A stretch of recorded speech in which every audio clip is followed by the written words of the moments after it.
Oh, good. Good evening, everyone, and welcome back to our live number three of the workshop Engineer Journey 2024.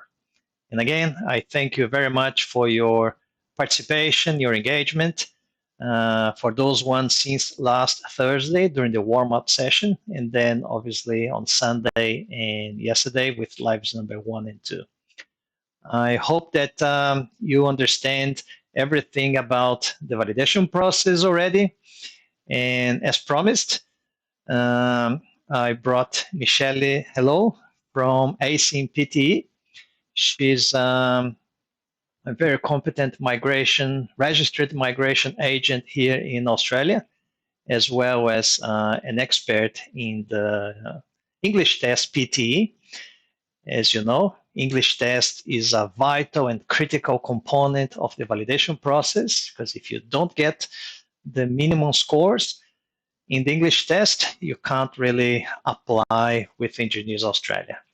As well as the English test scores, and Michelle is going to talk about it, the higher you get your grades, if you're going to apply for a visa, you get more points.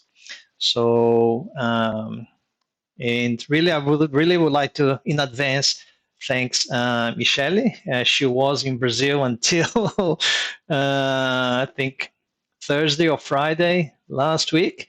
So she's probably with a little bit of a jet lag still. Just been few days since she came back to Australia.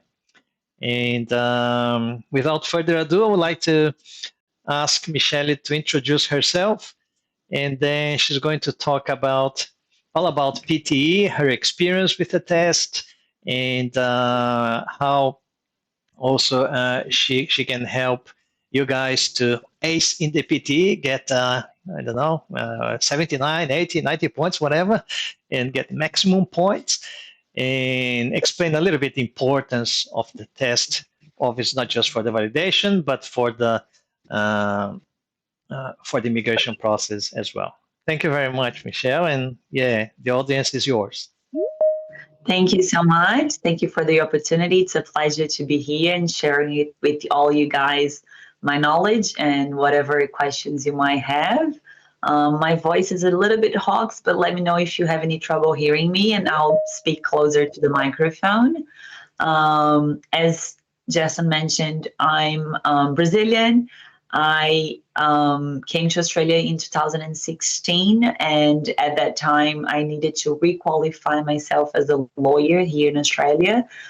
So, unfortunately for us, it's not as easy as for the engineers. We need to study here in Australia. So, I had to go to university for almost 2 years. And because I was doing that pathway on my own, as I have sat down with other migration agents and lawyers who told me that the pathway that I was doing was not possible, when it came to the time that I needed to take an English proficiency test, I chose the PTE, and I also chose to do it myself. I did not want to seek any help because I was already doing the whole thing on my own.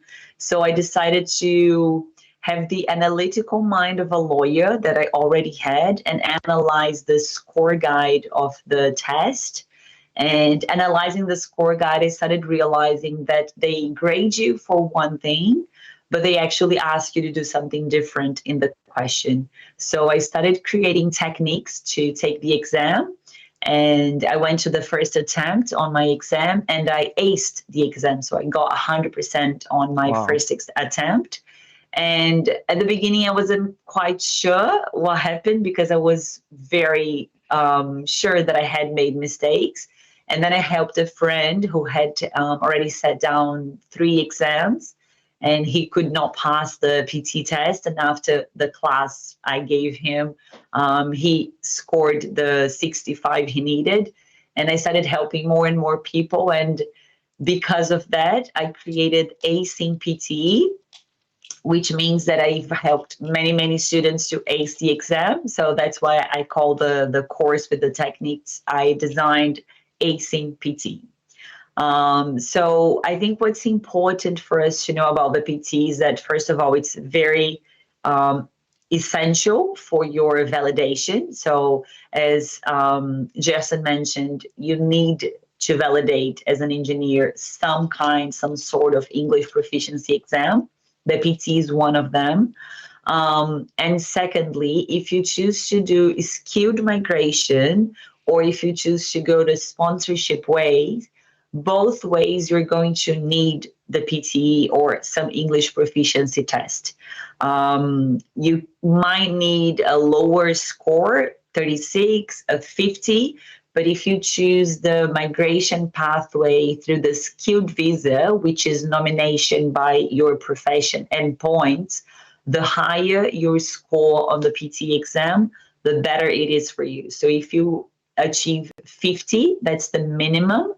And that's what you got to achieve for the Engineers Australia. But with the minimum, you already have enough for your sponsorship application. All the type of sponsorship application, 50 is enough. But for the skilled visa, 50 is the minimum. It does not offer you any extra points. You need 65 to have 10 points, and you need 79 to have extra 20 points. So the points will help you out a lot because the higher your score, the higher your chances of being invited. And the PT exam, it's a way to actually improve significantly your score because the other way you can improve 20 points is by having 8 years of experience in Brazil and 1 year in Australia. Whereas if you just sit down, you take an exam and you score 79, you have the same 20 points. So it's a very significant help in your migration pathway. Some people ask me, why PT? Why not IELTS? I used to help students with both, but I started realizing that IELTS, you really have to know the English, you really have to know grammar, spelling, and the PT exam, you don't. Why don't you?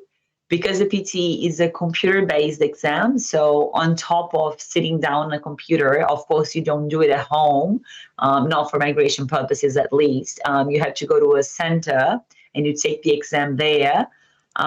It's also corrected by a computer. So it's an artificial intelligence that is going to tell you the grade that you've got. So it's really good because if the examiner is not used to the Brazilian accent, for example, a human examiner, it might change the score you're getting.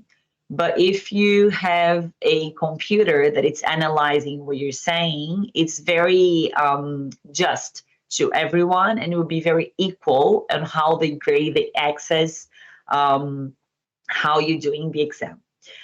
With the PT exam, because it's artificial intelligence, the techniques I developed, I was able to help students to show a level of English above what they really have. So usually if you are a 50 person, we can easily get to the 65 and sometimes even to the 79. But of course, English and technique, they go together. I've taught English speakers that could not get the 79 because they did not have the technique. They had the English, but they missed the techniques. But at the same time, I've taught people that had basic English. They started learning English a year before, and they needed the base of the English, but also the technique to help them a little bit more to show a higher level than what they usually would score for that exam. The PTE exam is divided into 4 modules. So we have speaking, we have writing, reading, and listening. It's a total of 20 questions. But the most important thing is that not all the questions have the same weight. So you can spend maybe 2 minutes completing a question that has it's going to be around 60% of your score. And sometimes you can spend 20 minutes with one other question that is only 20% of your score. So it's a very specific exam. in which you got to know the intrinsics of it. So you got to know which questions score you more, which questions give you double scoring. So some questions give you scores for two different modules, so speaking and listening, for example, and these usually help you more than the other questions. And you also have to know that you can use templates. So templates are pre-memorized sentences that you can use on the exam to help you with some grammar, spelling. But please understand that template do not save your exam. You're not able to use templates on the most important questions. So I call these the most important questions. I call them top four. So 4 out of the 20 questions are the most important one. And if you go to the exam, you only do these four and you walk away, you can easily score, if you go well on them, around 65, 70, 60% of the exam just with these four questions. And these four questions do not offer the opportunity for you to use templates because they are questions that, for example, you listen to a sentence and you got to repeat that sentence, or you got to read out loud a passage of 3 or 4 lines. So these questions are not proper to be used with templates. So templates do help you in other questions, but please make sure that you understand that templates will not save your exam. Templates will not give you the score you need. They might help you if you don't have enough grammar or spelling in a question here or there, but it does not save your exam. So if you're all wondering what are these four questions, the top four questions that I've mentioned that are very, very important, I'll tell you the names right now. And if you guys need, I can type them later on. But two of them are in the speaking session. So it's the read aloud. It's the first one. The second one is the repeat sentence. So these are both inside the speaking module. The third one is the reading and writing, fill in the blanks. It's in the reading session. And the last one is the write from dictation within the listening section. So within the writing section, we don't have a top four question. We don't have a question in there that it's worth a lot. So because of that, you have to really understand the exam and know where to put in your work, when you're doing the exam and while you're training and studying as well. Because if you spend a lot of time in a question that will only give you 2-3 marks, it doesn't make a lot of sense. You rather use half an hour of study in these four questions and don't study anything anymore on that day than to be studying other things that are not as important. So you got to be very specific on how you study and of course how you take the exam as well. Another thing about the exam, it's widely available, so you can book for whichever day you want. Results come out pretty quickly. They are usually within the same day, but they promise that up to 5 days the results will be out. The majority of my students have the results same day or next day, which is pretty helpful. You don't need to be anxious waiting a lot for the result. You usually need to score each band, the minimum required, and also on the overall. So if you need 50 for Engineers Australia, you're going to need to score 50 on each one of the bands. So speaking, reading, writing, and listening, and also in the overall. I think I've mentioned broadly all the things about the PT exam. I don't know if they have any questions and they want me to say something more specific, or if you want me to go a little bit more inside the migration part, you let me know. We tried the four bands. I open up the microphones as well so they can ask you questions, Michele.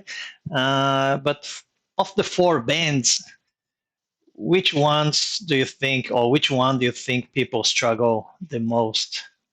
Do you reckon? I think it might be the speaking, because you have to speak in a very specific way. So the artificial intelligence understands that you are a good speaker. So, for example, the more you hesitate, so if you say or anything of the sort, it understands that you're not a good speaker and starts taking off your points. So there are very specific way of how you should be speaking and what you should be avoiding, which was the things that those English speakers that I mentioned struggle the most, because they would read a sentence and they would be reading as they were reading a book very Yeah. calmly, in no rush, and that's not what the exam is expecting of you. So you should speak in a very specific way to make sure that the artificial intelligence is going to, it might not understand everything that you say, but you will understand that you are a good speaker. And I hear sometimes, Michele, that anecdotally, people say that when they are in the class doing the tests, sometimes you start hearing other people kind of shouting and really speaking really loud, and Yeah. then people they think, well, I'm going to start shouting as well because the microphone is not going to pick up my voice and those sort of things. Is that true, or is it just a myth?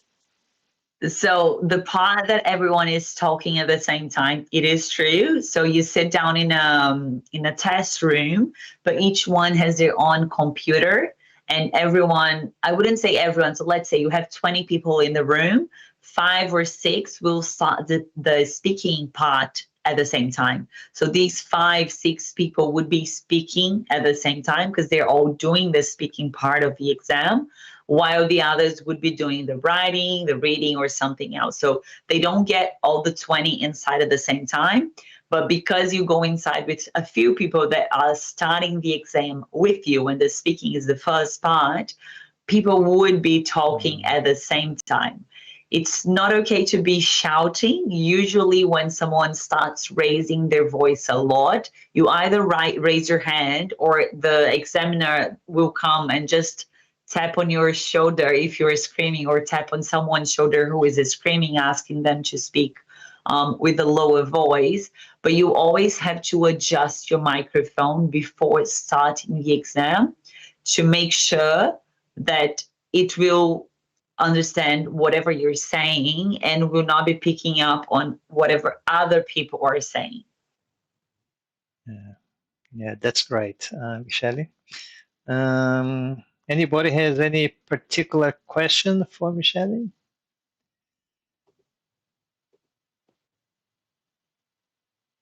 People are a bit shy. Yeah. Well, I've got another question. I've never done PTE. When I did my test back in 2005, I think there was just IELTS. I don't even know if there was PTE available at the time. Probably not. Um, but we used to hear that when you want to have a higher score in IELTS, for example, for every to go from a 6 to 6.5, you need to study like 6 months, whatever. Is there something related to PT as well? That let's say that you get 50, at least in all four bands, so you are eligible then to apply for your validation. But you want to get higher scores, so you get more points. Is there something that you need to study a little bit more, or maybe practice, for example, with your techniques a little bit more, so you can to get another 15 points in the PTE? How long does it take for you to increase from 50 to 65? And yeah, is there So something I like that? Yeah, we have a case study which we always refer to, which was a student who was not being able to go from here. I think he was on the 30 something mark, and he needed 50 to apply Yeah. for his visa. And he joined my course, the ACPTE, and within 3 days of watching the course, he took the new test and he scored 60 something. So he Wow. actually increased within 3 days of study around 30 points. So it's not that, of course, there is a lot of technique with the English, always with the English. But with the correct technique, you can go a lot beyond what you had in your previous exam. We have a lot of students that came to us from different courses or having done several exams and not achieving their score. And within a few days, few weeks of study, they increase 40 points, 50 points, sometimes just the 2, 3 points that they needed. But there are significant increases within a short period of time, and it's not necessarily long and tiring study as it is in IELTS, because IELTS, they really test your English level. It's not about techniques. So you got to really improve your grammar, your vocab, your spelling, and you don't need to do that on the PT exam. So the essay, which is, I think, the most feared part of the exam, you do spend a time, like you spend 20 minutes writing down your essay. You can spend up to 20 minutes, but it does not score you more than 15% of the exam, while in IELTS, it's the whole score for the writing. So that's why you of course you do need the English, but the techniques help you a lot more than they do in the IELTS exam. Yeah, and that's the advantage to also always have an expert next to you, because your student improved in 3 days, but it doesn't really mean that for probably to get the techniques to improve in 3 days. I bet that you spent years and years of improving your techniques. So students that they don't know much about it, they can in 3 days improve quite a lot. Yeah, so that's 100%. Yeah, I took my first exam back in 2018. And since then, I've been teaching people to take the PT exam. And of course, I do have the base technique, but I think we're all humans, and whatever works for you might not work for someone else. So I'm always trying to provide them with availability of changing whatever I'm teaching, or trying to adapt to whatever you were doing, because then I think it's easier for you to just adjust a thing here and there, and then you can get a higher score. Yeah, thank you, Michelle. I think that Davi has a question, Davi? Sure. Oh, I think they send in the chat. Is that the same person? Yes. Yeah. Can you hear me? Yes, I can. Hello, Michelle. It's David speaking here. So I would like to know if is there some gap time if I not achieve minimal score to PTE to redo the test? No, there isn't. So let's say you took the exam today and you could not get the score you wanted. You can book an exam tomorrow if there's availability, and just sit another exam the next day. Okay. Okay, thank you. No worries. Thank you for your question. So Just I have need a to work question. a few more hours to get the $400 something for the test. Yes. So we have a question from, I think, Henemar, which she's asking, does speaking quickly and accurately improve the score?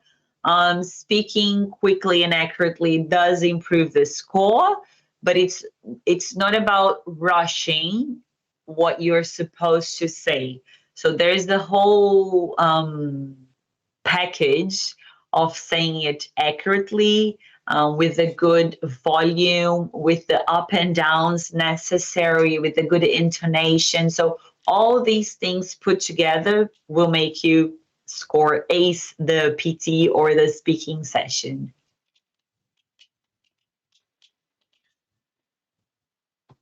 Any other question there? I'm typing your profile in Instagram, Michelle, so people can find you there. I think is that correct? I think it is. Let me. There you go. Yeah.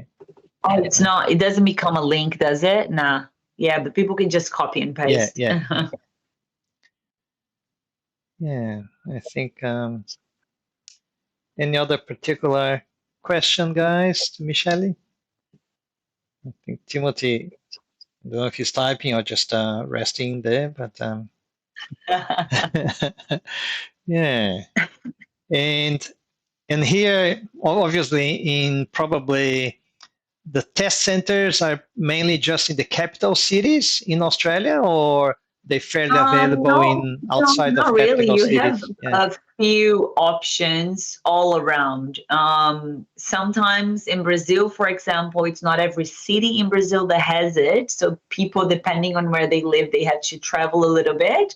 But in Australia, you have a lot of option, and it's not only in the capitals. No. All right. Yeah, there's another question here from Timothy. Is the template Oh, yeah. mentioned earlier helpful about the describe image part of the PTE or many more parts? So, for example, yes, for the describe image, I do teach my students a template, but I do not offer them the template as a first option. So, template would be for a describe image, would be a first option for someone that has a very basic level of English and it's not able to compose a sentence by looking at the graph and following the structure that I've taught them. So for me, it doesn't make sense for me to be telling you, okay, memorize this, this, and this. And sometimes for you, that's not going to work. You're going to be speaking even worse if you do. So I'd rather teach my students on how to structure their answer. And by that, they will already have like predetermined way to say stuff, but each one is a different, each one has a different way to say it. And of course, I do offer the template to students that are feeling a bit or having a bit of difficulty at the beginning, so they might get a bit loose by using the template, and then they eventually will start using their own sentences and feeling very secure about it, and will even drop the template. But a quick answer, yes, the template is helpful for that kind of question, which is the describe image, but not always a template is the best option for the student. So yeah, I think it's something needs to be analyzed with your level of English and how you approach a question to see if the template will give you a better score than what you're doing right now. All right. Thank you very much, Michele. No worries. Yeah. My pleasure. All right. Well, I'm pretty sure that people can message you in Instagram and get more information about your ACing PTE program. And hopefully they'll get good scores. They can get their scores for their validation, and also they can get scores to get more points for their migration. And obviously, Michelle, because you are a migration agent as well, if you guys want to consult with Michelle about your migration options, pretty sure that she'll be more than happy to assist you guys. We might, in a near future, Michelle, do another live session about perhaps options for visa options for engineers once they get their validation. We can have a quick chat because they usually have a lot of questions about and a lot of interest about options for visa. Yeah, it will be a pleasure to be here again, sharing whatever you guys want to know with you. Thank you so much for the invite. I hope it was very helpful for everyone. And yeah, just contact me on Instagram. I try to open the box of questions in my stories every other week. So if you have any quick questions, just drop them there and I'll get back to you and answer whatever questions you've got regarding PT or migration. And yeah, just follow up with the news for migration that I'm also always updating there on our Instagram account. Thank you so much for the invite. I hope you guys have a wonderful rest of or beginning of workshop ahead today. And yeah, I'll see you guys around. Yeah, thank you very much, Michelle, for your Thank valuable you. time. Thank you very much. Thank you so much. Have a good one. You too. Bye. Bye bye. Yes, and that was Michele. Yeah, hello from ACing PTE, and hopefully you guys enjoyed her information, and I certainly learned quite a lot about PTE English tests. I never did PTE, but it looks like PTE is one of the preferred tests for engineers as well. Okay, so as I said, we've got quite a lot of content today. So just a reminder of the draws. We're going to have 2 draws today. The first one is the 75% discount for my online mentoring program validation formula. For those ones that haven't done yet, you need to take a screenshot during live sessions of live session number 1 the day before yesterday and live 2 of yesterday, and then post in your stories. I was talking with somebody today that did the stories, but I couldn't see that. I suspect that because the profile is private, so it's not open, so I can't see it. So if you have your screenshot of that, send me as a direct message so I can see that you guys did it. I think it is because some of the profiles, they are closed in terms of they are private profiles, they're not public or open. I'm suspecting that. So posting your stories, you still have some time between now and by the time that I'm going to do the draw. So if you watch the replay quickly, take a photo and post in the stories, send me a direct message with the screenshot as well. So I know even if I don't see it, I can see that you guys did it. And then you go to the post in my Instagram. The QR code is on the screen. And just write one learning from live number 1 and one learning from live number 2. And like the post and mark somebody else. And then when I do the draw, you got to be present in tonight's live session. Okay? And for those ones that didn't win, I will do then a giveaway of the 15 minutes of free consulting using the comments that you guys did of the 15 minutes consulting post. All right, so what are we going to see tonight in live 3? Well, we just saw all about PTE English test. Michelle, hello, from AC in PTE. We're going to do the draft action plan. And I've got here, and I'm going to send to you guys the file. I was going to send by email, but then I thought that would be good. It probably fair if I send during the live session.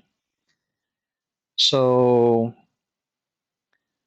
it's unfair then to you guys because you guys are here participating in the live session.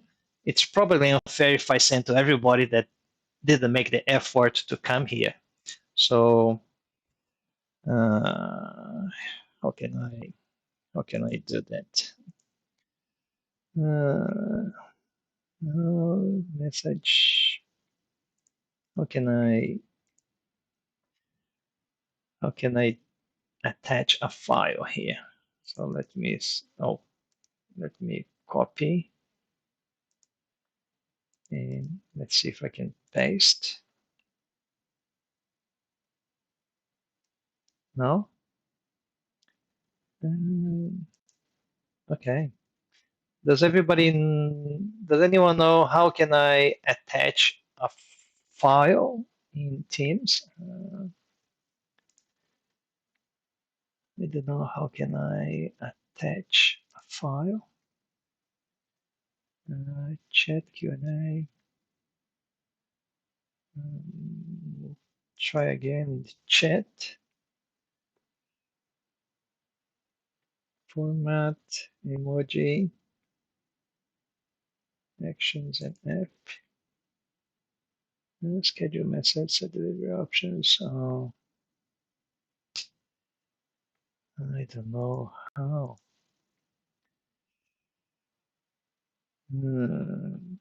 How do I do this? Let me see. Maybe I'll go in the other one. Usually there's files. I don't know where the file is.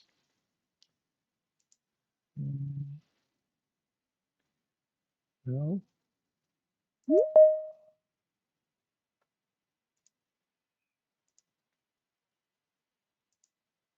Yes, I don't know how I can. I think can be shared via link when uploaded to G Drive. All right, so let me see if I can paste in here.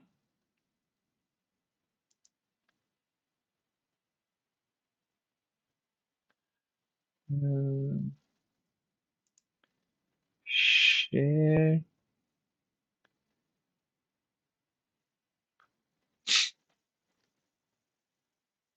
How can I get a link?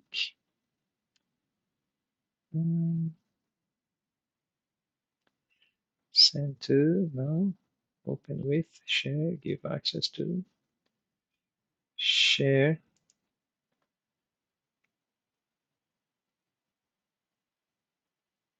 Select to download by sharing, no. Outlook, phone link, WhatsApp, mail. I'm pretty sure I could just drag. No, it's giving me a stop sign. No.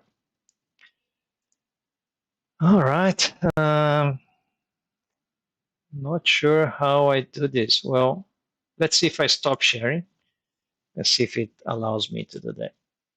No. Copy, paste.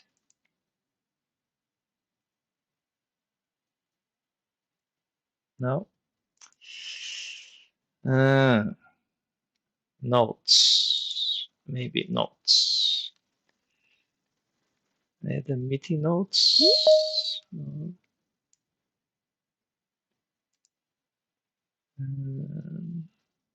Topic agenda. Share location. Add task. No. I hate when it happens that I can't do the thing. Create a post. Maybe.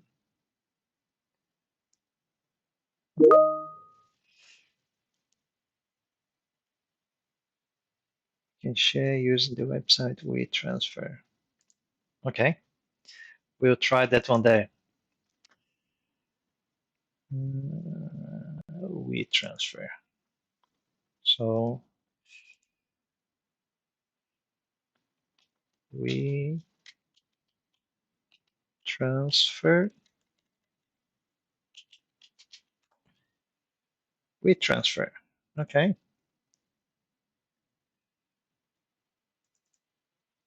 It's opening. Accept. Agree. Add files. So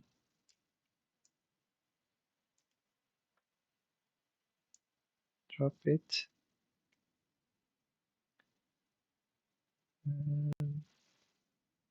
Yeah.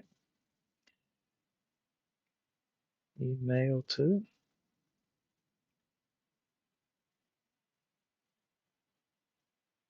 I think put my email there.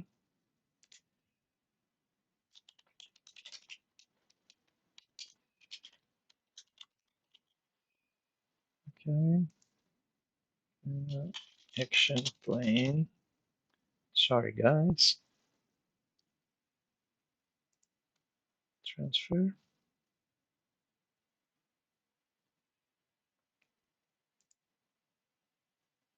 Maybe I don't know if I have a Google Drive.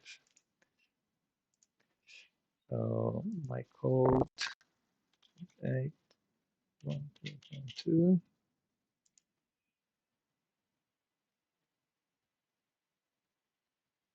Yeah, I'm sending this to myself. So, and then I think I can copy the link. Copy link. And yes, I sent the link. Have a look to see if you guys can access the file, please. In the meantime, I will see if I can get Google Drive or something.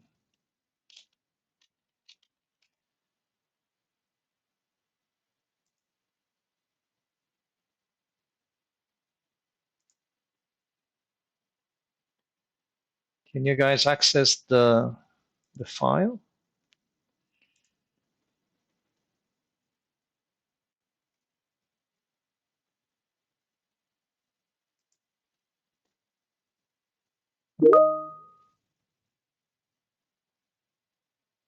Yes.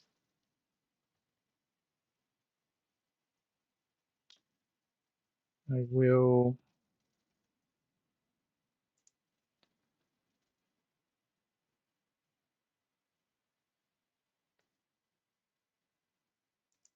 Drive. I think I can put in Google Drive as well.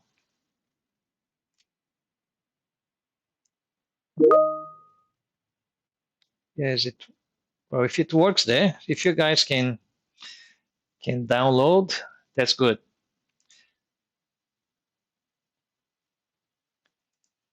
Yeah, thanks, Raphael. So I will share again my PowerPoint and we can keep going. While you guys download the file. Okay, so we're going to do the draft action plan in the validation process, and also I'm going to share with you some hints and tips to prepare successful CDR application. I'm going to give away 75% mentoring discount, the 15 minutes of free consultant as well. And also I'm going to explain everything about my mentoring group, the new mentoring group that I'm opening tonight. And tomorrow, what's happening tomorrow? Not really tomorrow, it's going to be on Thursday. I'm going to give you guys a special offer for those ones interested in enrolling my online mentoring program. This special offer is going to be a discount as well as bonuses. And the offer will expire on Thursday, 11:59 p.m. Brisbane time. Okay, so we had Michele, and we're quickly going to review the whole process so you guys reinforce again. We adults, we learned by repetition. So it's important that I keep repeating the process so you understand. And also it's going to work as a reminder of the processes and the documents. So when we're going to do the action plan, you have that fresh in your mind. It's going to be easier for you guys to fill out the action plan as well. So CDR process, competency demonstration report, 6 steps. Simple process, not so easy to complete the 6 process. But the process is simple. So step number 1, personal information. You need to get your photo as a passport photo, your identification. It can be your national ID card. It can be your professional ID card. It can be your passport page as well. If you change your name, you need to provide your documentation of your change of name, your marriage certificate or your change of name certificate. Also, you got to attach your CV or your resume, remembering that after you graduated, You cannot have periods of gaps in period in your CV. And also you need to have your English test. As Michele said, if you're going to do PTE, it's going to be 50 minimum scoring in all 4 bands. IELTS is going to be 6 in all 4 bands. Step number 2 is going to be when you're going to do your application, you need to choose the category and the occupation. So categories, we've got 3, maybe 4 categories: professional engineer, engineering technologist, engineering associate, and engineering manager. Remembering that if you are approved as an engineering manager, it works for your migration purpose, but it doesn't quite work for your membership. If you want to become a member with Engineers Australia, you're not going to be eligible because you are a manager, you're not an engineer. And then the occupation is going to be according to ANZ SEO, ANSCO, Australian and New Zealand standard classification of occupations. If you are a civil engineer, mechanical engineer, chemical engineer, a production engineer, environmental engineer, agriculture engineer, whatever engineer you are, there is a code in the ANSCO website and the definition of that profession. That definition is going to be really important for you to choose your experiences for your career episodes. So I certainly encourage you guys to access the ANSCO website from the Australian Bureau of Statistics, and read very carefully the definition of that occupation. And then step number 3 is going to be your academic documentation.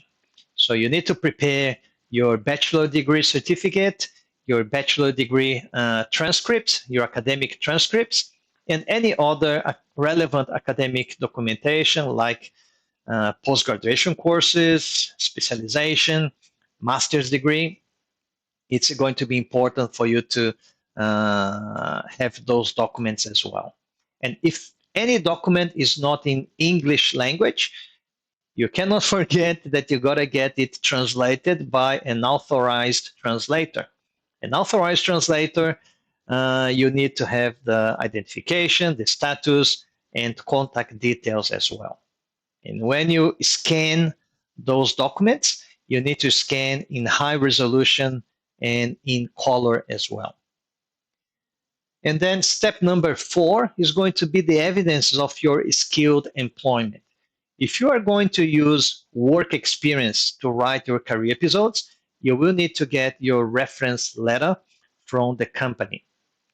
And the reference letter needs to be on the company letterhead, papel timbrado, and also needs to have the position that you had, the starting date of your employment, the finishing date of your employment as well. And that's day, month, and year of start, and day, month, and year of your finish. And you need to have if you work full-time, if you worked part-time, and how much was your salary in terms of fortnightly, monthly, or yearly. Having the 5 main activities that you performed, at least 5 main activities that you performed, and obviously signed by your former supervisor or manager or director or somebody from the human resources department. Step number 5 is going to be your reports. And we saw yesterday that there are 3 types of reports. The first one is your CPD, your continuing professional development, where you're going to demonstrate to Engineers Australia that since you graduated, again, just after you graduated, that you had professional development events. Can be courses, can be workshops, seminars, technical visits, technical inspections, volunteer work, presentations that you made inside your company, presentations that you made in conferences, seminars, etc. Private study, which is your reading of technical magazines, technical books, technical specifications, legislation, booklets, and even your English course that you're doing, if you're doing diploma or certificate courses here in Australia, and those short courses, obviously, they also count. Your career episodes is your second type of reports. It's going to be the narrative between 1,000 and 2,500 words each career episode, and you need to write 3 career episodes. Preferably using 3 different experiences from different periods and aspects of your engineering career. It doesn't need to be about work experience. Engineers Australia does not require work experience. So if you don't really have work experience, or if your work experience is not relevant according to the definition of your occupation, you can refer to your academic engineering experience and write about work that you did at university. And also the summary statement is going to be your last type of report, which is going to have the 16 competencies there, where you're going to, in the middle column, demonstrate how you believe you achieved those competencies in each of the 3 career episodes. And then in the right-hand column, you're going to number the paragraphs where the assessor can find evidences of your competencies. And finally, step number 6 is the application itself. You go to Engineers Australia website, you create your ID number, your login, password, and everything else, and you start applying for your skills, migration skills assessment. Be careful that there are probably 2 options there that can be a little bit confusing. One is the migration skills assessment. Another one is what they call stage 1 of eligibility, membership eligibility criteria. They're pretty much the same. At least the competencies are the same, the career episodes are the same, etc. But the stage 1 of membership eligibility doesn't have migration purposes. It's for those engineers that they don't need visa. They already have a permanent visa and they just want to become a member of Engineers Australia. But if you have migration purpose, the process that you need to choose is migration skills assessment. And then you upload all your documents, upload your reports, all the scanned documents. You select the services that you want Engineers Australia to do. You pay the fee, and then you submit, you push the submit button, and you just wait a few weeks or maybe 4. If you are really in a rush, you can pay extra, and you will get, you pay for the fast track, about $350, I think, and you will get your assessment done much quicker. If you're not in a rush, you can just apply for your standard CDR, and nowadays, because our Engineers Australia engaged more assessors, you will get probably in 3, 4, 5 weeks. And then once you get your email from Engineers Australia, hopefully there's going to be the congratulations email saying that you've been approved. And then you just need to pop your champagne and celebrate that you are recognized as an engineer in Australia. If you get an email with a feedback from Engineers Australia, the email will never say that you are not approved. If you're not approved, the email will give you a feedback, and the Engineers Australia will ask you to do a few things to correct your application or to change, to rewrite your career episodes or to add more documentation, to send copies of your engineering work. Whatever Engineers Australia asks you to do, please make sure that you do what they are asking you to do in the time frame that they give to you. Usually they give you 30 days for you to respond to the feedback. And you just have one shot. And in Engineers Australia, they're very clear. You have one and just one chance to submit the information that they are asking. Okay. All right. So the CDR action plan. So what I'm going to do for those ones that arrived a little bit later, in the chat, there is a link where you can download the Excel spreadsheet that I prepared for you guys with a template of an action plan. And I'm going to share my screen with that template so we can do it together. Obviously, this is my view of what an action plan should be. I'm using a fairly standard technique, which is called 5W, and 2H's. I don't know if you guys already heard about this technique, but it's the what, why, who, when, where.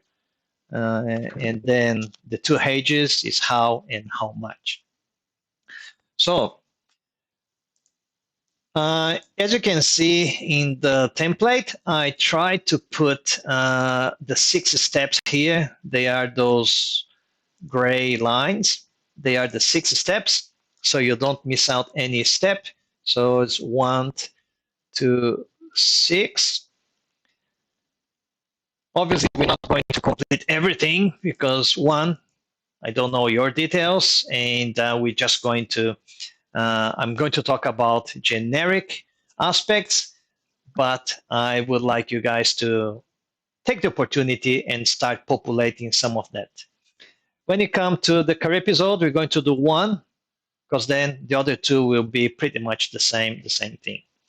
So just to see if you guys are still awakened, have you guys used this technique before, the 5W 2H's? Put in the chat, yes or no, so I know if you know how to work with this technique or if I need to explain a little bit more. Yeah, Raphael, yes. Yuri, yes. Alice, yes. Let's see the other ones. If the other ones they sleeping or they paying attention. Saru, no. Gustavo, yes. 5W only, yes. Yeah, the original technique, I believe it's 5W and 1H, which is the how. But when I studied this technique back in 1998, I think, a long time ago, we were using how much because it's very important, at least for us engineers, to understand how much that's going to cost. All right. Yes, and Brenemar saying 5W and 1H. Yes. Used to be 1H. We, at least in the company that I work for, was the Brazilian Institute for Quality and Productivity.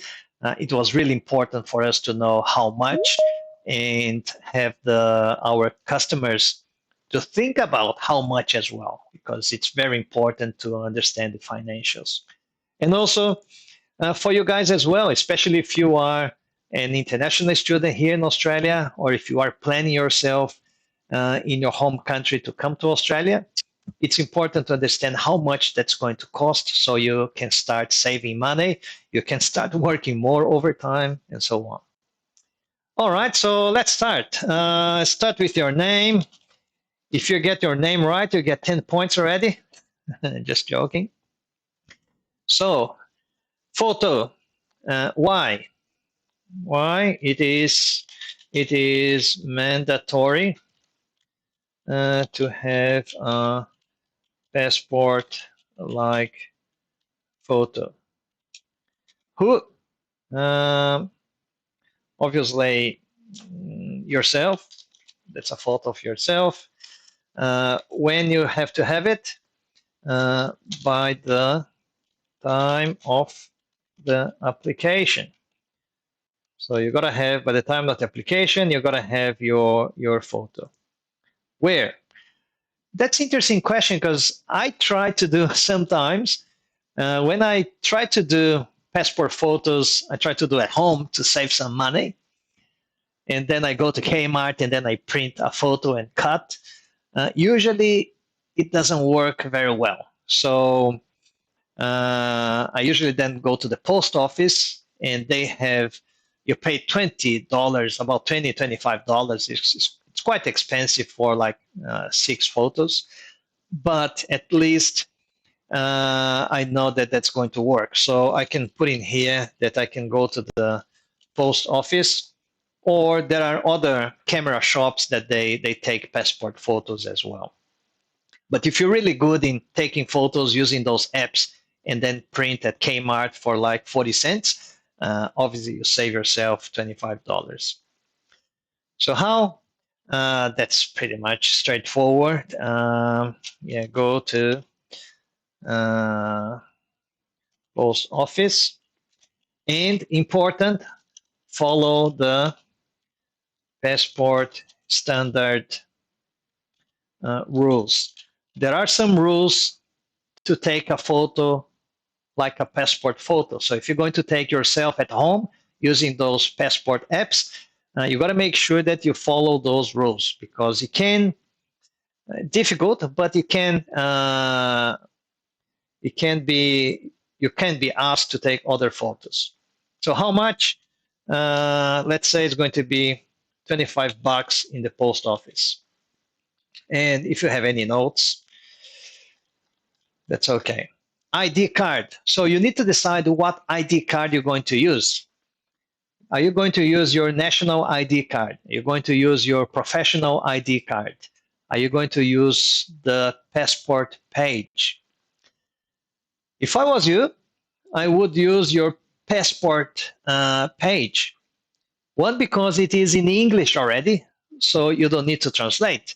If you use your national ID card, let's say from Brazil, it's not in English, so you need to pay translation, front and back. I don't know, you may pay $50, $50 to translate your national ID card. If you use a requirement, who's going to do that? Yourself. When? Yeah, same thing by the time of the application.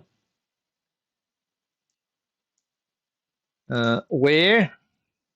Well, that's not really the case, but it could be, let's say, passport, so we remember, or ID card. In the who here, you can put, if you're going to translate, then you need to put here translator, so you don't forget. How? Again, color, scan, high resolution of passport page. Let's say. How much? If you have a scanner at home, or if you take a picture of your phone, I don't know if the quality is going to be really good if you take a picture of your phone and then like make it as a PDF. Otherwise, you can go to Officeworks and do a scan. It's probably going to cost, I don't know, $2. Bruno is saying that at Officeworks, a passport photo costs $18.95. Good. You save yourself about $5. Is it also with 6 photos, Bruna? Do you know? Change of name. If you change your name,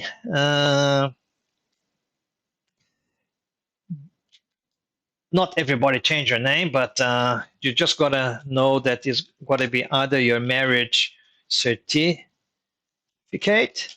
or change of name certificate.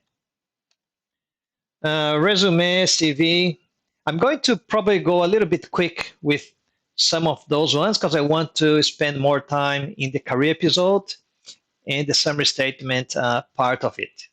Okay, so CV and resume, I think it's just important for us to put in here how ensure there is no time gap after graduation.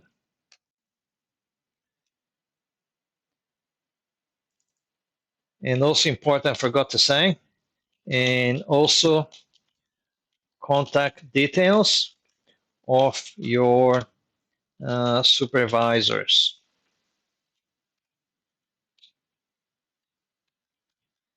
English test, well, that's mandatory. Mandatory. And here, who you can say PTE or IELTS. When. This when is important because you need to remember that Michelle said that you need to book your test. And I believe that there was some time ago, the tests were pretty much fully booked and you needed to wait like few months. So it's important uh, to book the test so you don't get caught up with having to wait 3 or 4 months if you want to do the test fairly quickly. So where that's going to be in the test center.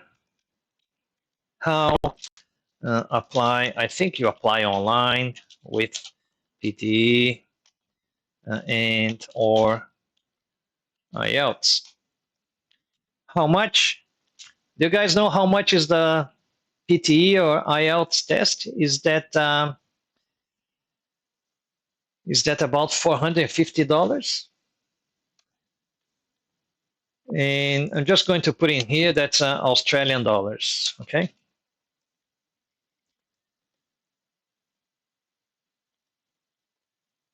Saru is asking, what advice do you have for addressing a career gap on a resume?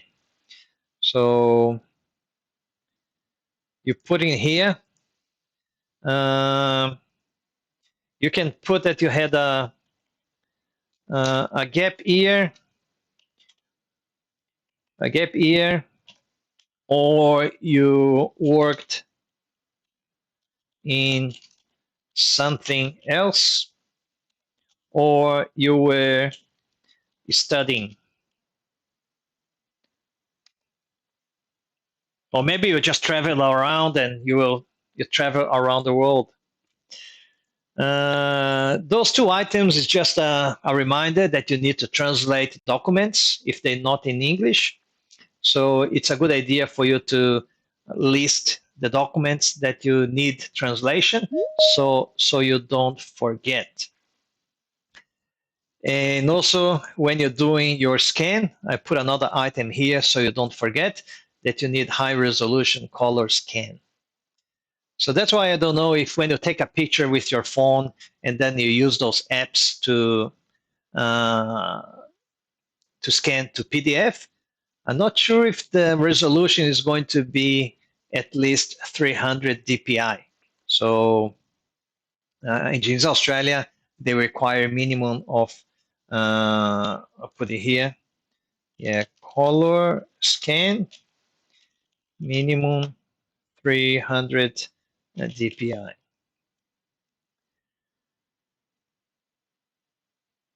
And translate documents here, maybe, I don't know if you guys done any quotes, but I think it's about probably between 25 and $40 per page. So you need to obviously check how many pages you're going to translate. And then category occupation. Here, put choice of category and choice of occupation. So what you need to do, you need to read. So why it's important for you to do that? You need to decide what category you are going to apply. And you could be saying, yeah, Jason, but that's silly because I'm an engineer. I want to apply as a professional engineer. You could say that, but I know many professional engineers that they applied for engineering technologist or even engineering associate. It's important that when you speak with your migration agent, you explain your situation, and then the migration agent will advise you. The easiest way for us to get a visa for you if you apply in professional engineer or engineering technologies or engineering associate. So you need to decide what category. That's why you need to choose the category. So who's going to decide? I'd say it's going to be yourself and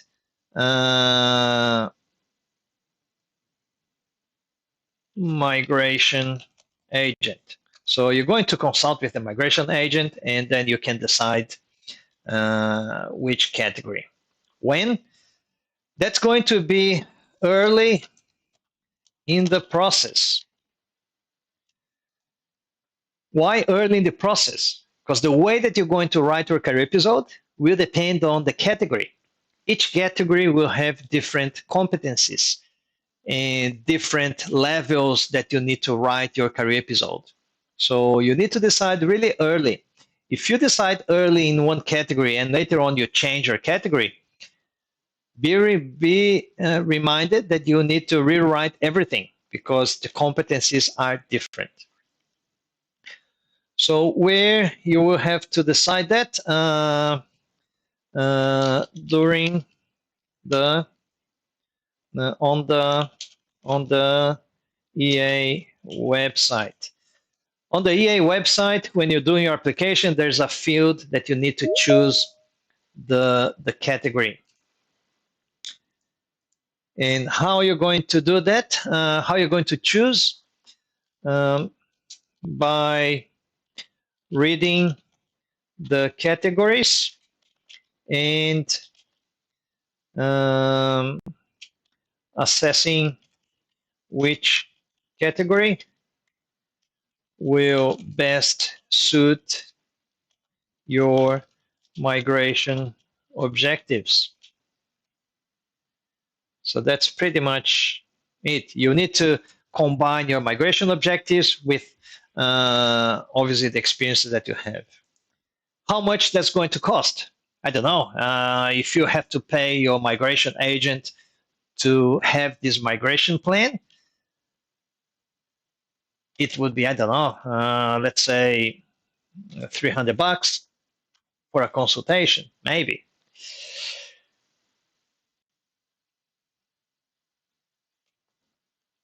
And the occupation, the choice of occupation is going to be pretty much the same as the category. You need to choose the occupation. Yeah, Jason, but I'm a civil engineer. Why do I need to choose occupation? I'm going to apply as a civil engineer. Not always. Sometimes as a civil engineer, if you have lots and lots of experience in structural engineering, maybe you apply as a structural engineer. It's a different occupation. It's got a different code. So you need to pretty much the same. Talk to your migration agent, see which occupation is in the list or not in the list, in the medium list, on the short list, on long list, whatever, and which one is going to be easier for you. So you can do pretty much, you can probably copy and paste here and just change instead of category, you can put decide which occupation here you're going to apply yourself in migration early in the process as well. On the EA website, you need to select the occupation and reading the occupations and assessing which occupation will best suit your migration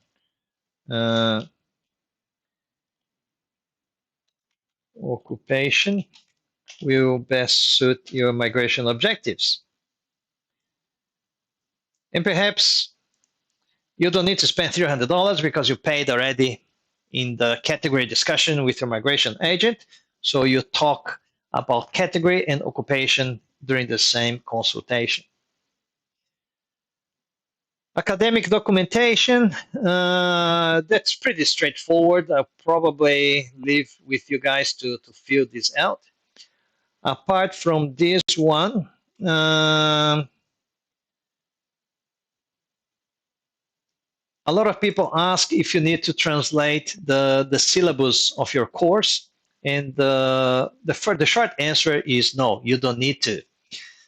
Unless Engineers Australia Assessor, they ask you to send the syllabus because that according to the transcript, if there are different subjects, they might need to understand a little bit more about the content of your subjects. But in the beginning, usually you don't need to send syllabus to your validation process. Okay. In the skilled employment evidences here, I considered some of them that are optional. If you're going to write, remember that you can write 3 career episodes about work experience. You can write 3 career episodes about your university experience. And also you can write 1 work experience, 2 academic experience, or the opposite, 1 academic experience and 2 work experience. So that's why I put in here 3 reference letters if you're going to write 3 about 3 work experience, and also copy of the academic report I put 3 times as well if you are going to write on 3 academic reports. You can do 2 and 1 or 2 and 1. And why did I put academic reports? Because 9 out of 10 Engineers Australia Assessor is going to ask you to send a copy of your academic report or your thesis or your final assignment or whatever. You don't need to translate that. Sometimes you have already your executive summary and it's already in English. But if the rest is not in English, you don't need to translate. You just need to translate if the assessor asks you to translate your report. But majority of the situations that I saw, they don't really ask you to send the translation. So let's do one for the company and the other one for the academic report. So why do we need the reference letter? To prove as evidence of my engineering work / activity that I wrote in my career episode when I worked in company A.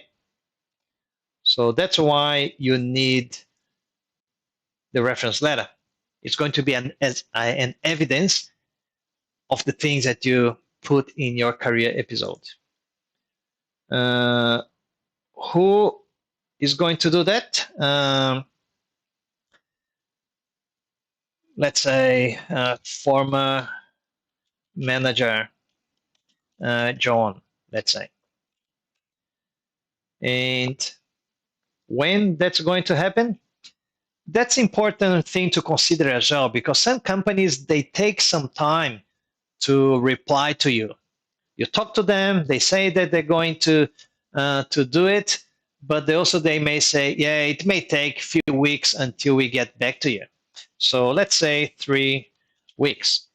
So it's important to understand what's going to be the time frame. So you know that you got to start organizing that fairly early in the piece. So where it's going to be? Obviously in company A. And how are you going to do? Initial contact, it could be by phone or email to former manager, explaining about the validation process, send draft letter in English, and put here mother language.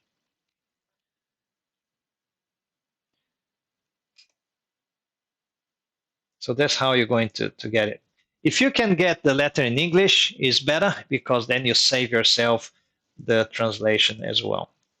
So how much that's going to cost? If translated, yeah, probably going to cost you, I don't know, $50. Same thing for company B and C, and academic report. So let's do one with academic report, and the other one if you don't have the academic report. So why do you need the academic report? It's going to be pretty much the same. To prove as evidence of your my work, in this case, not work activity, but it's going to be my engineering activity that I wrote in my career result when I studied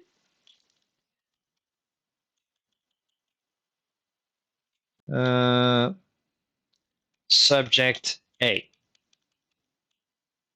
So pretty much, who's going to do that? If that's the academic report, is going to be yourself. Hopefully you have a copy of the report.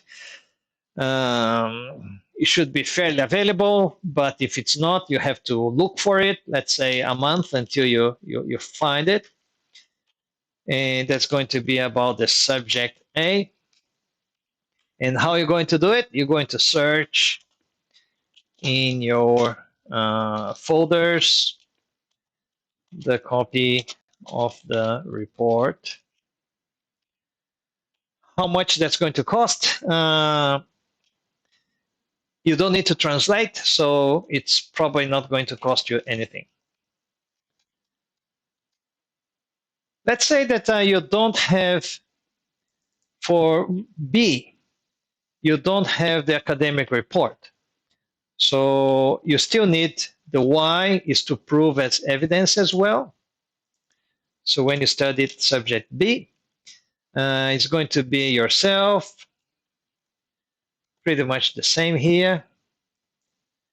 This one could take a little bit longer, because how you're going to do it, you will need to probably, like you did here, initial contact, phone, email to former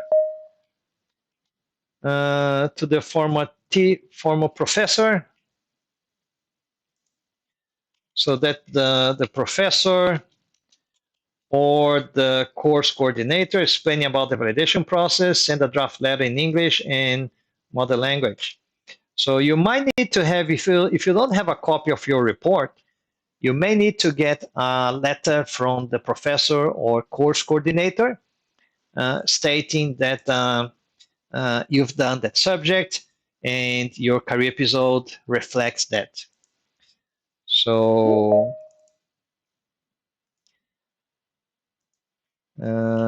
you may need to send your career episode so they can compare with your records. So that's usually how they do it. You send your career episode, and then they compare with what you've done, and then they write a letter saying that the career episode that you've written is fairly comparable with what you studied. If you have to translate that letter, let's say you're going to spend like $50 as well. So similar things for, you just need to repeat whatever you're going to do. If you're going to do another academic report or another reference letter. And don't forget about, again, translating the documents and scanning in high resolution. The reports. The first one is your CPD, and I'm putting here the table creation. Why do we need to do table creation? To record the CPD events. Who's going to do that? It's going to be yourself. And then when? That's going to be ongoing until the application.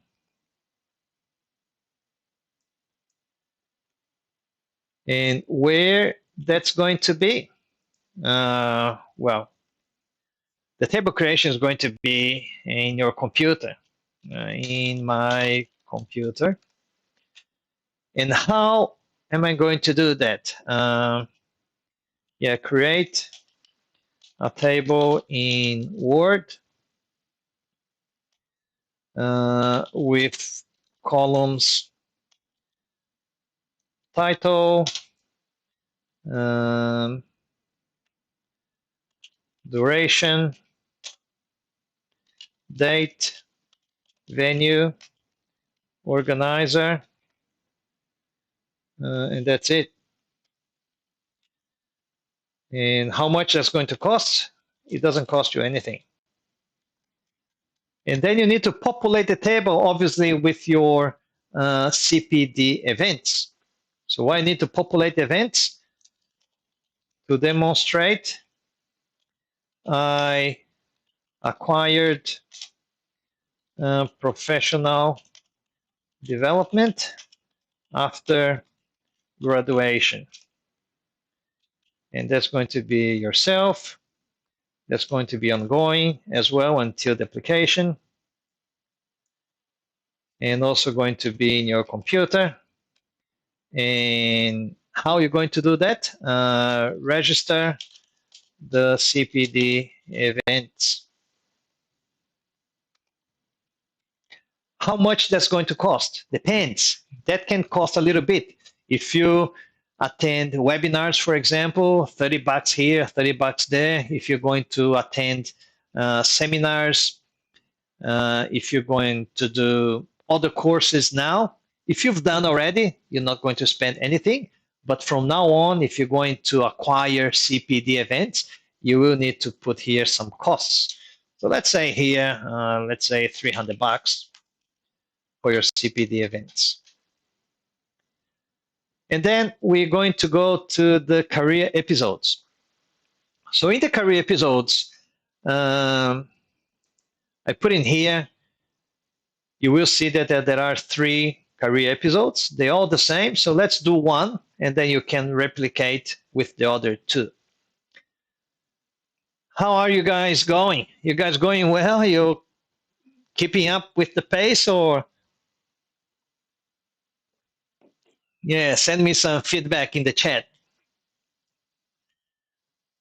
while I take some, I breathe a little bit.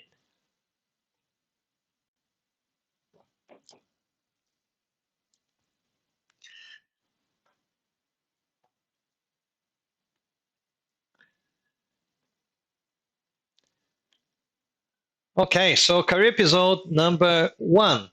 So choice of experience 1 as per ANZ SEO. So why do we need to choose the experience as per ANSCO? To ensure my experience matches the definition, so I don't get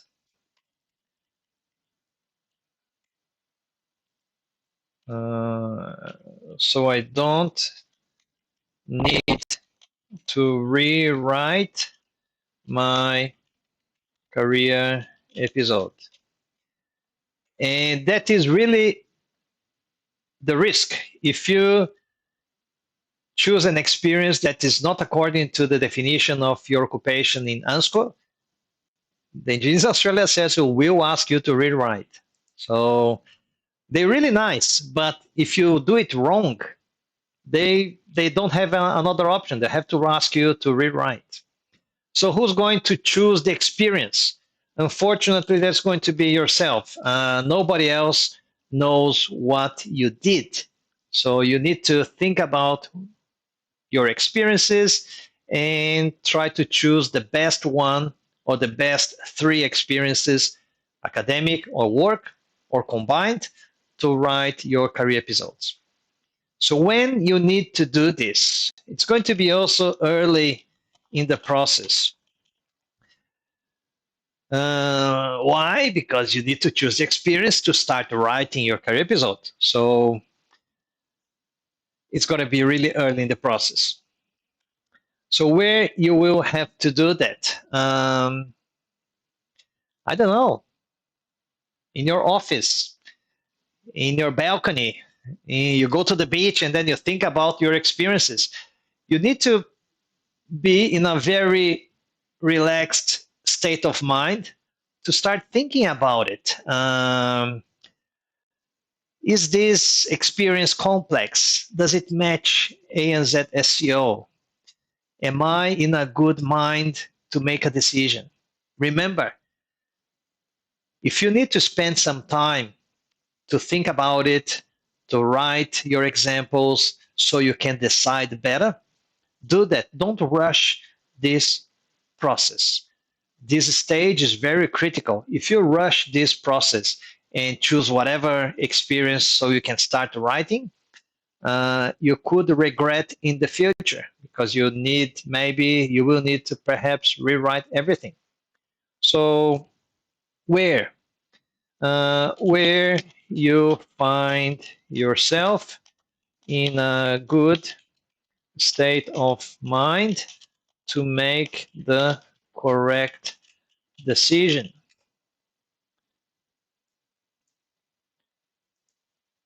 How are you going to do that? Read and understand the occupation definition of ANZ SEO.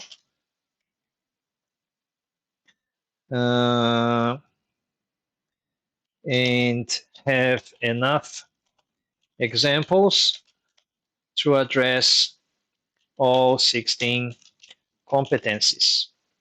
So that's how you're going to do it. You're going to read the definition of your occupation. You're going to think about the examples that you have in that experience, if you can address the 16 competencies. If you can't, perhaps it's not a good experience. How much that's going to cost? Maybe nothing.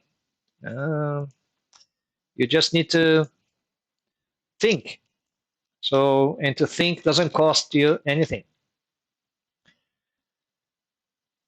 I put in the engineering evidences because it's really important that you think about what are the engineering evidences.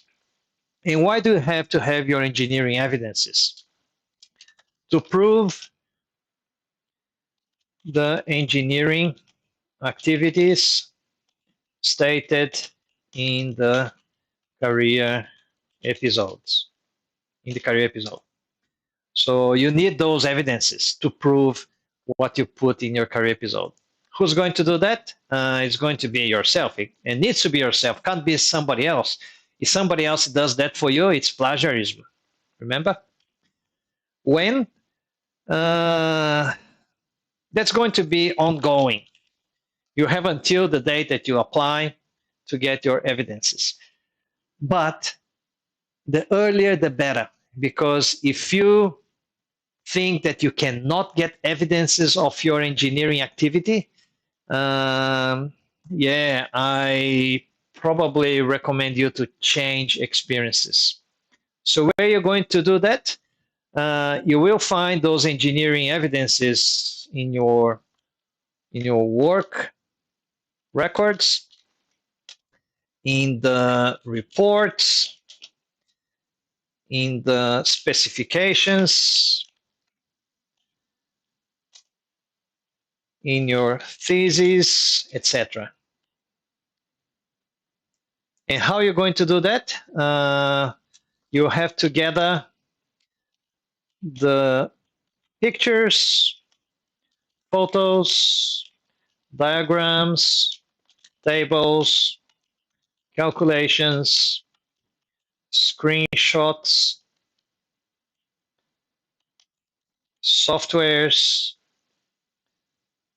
used, booklets, and so on. So those are going to be your engineering evidences. Put in here AutoCAD drawings and so on. How much that's going to take? Hopefully nothing, because you have already everything. So hopefully that's going to cost you $0.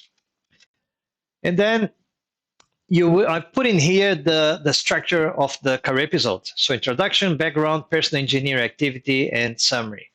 So why you need to have the introduction? To provide the assessor and initial overview of your career episode with location, time, and with location and time. So who's going to do that? Pretty much just yourself. When? While writing C1. Where? Well, that's going to be in a computer. Word. It's got to be in Word.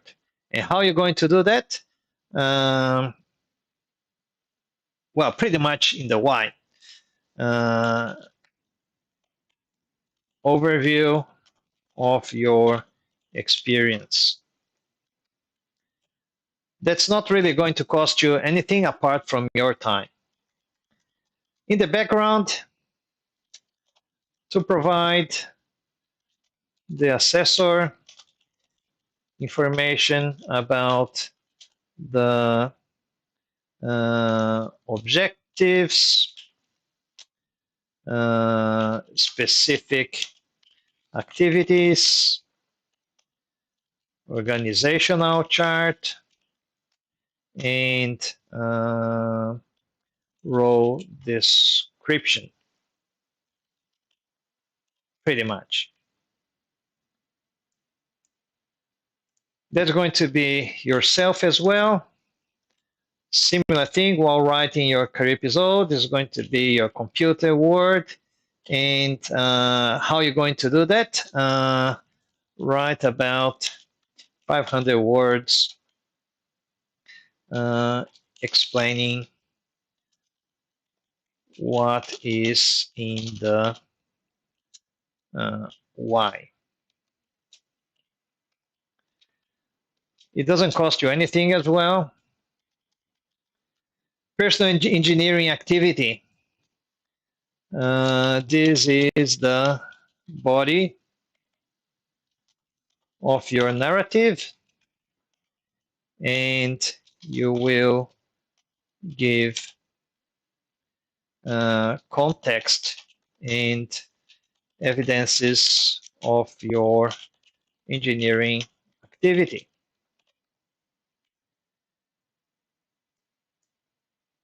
Who's going to do that? It's going to be yourself while writing your career episode number 1.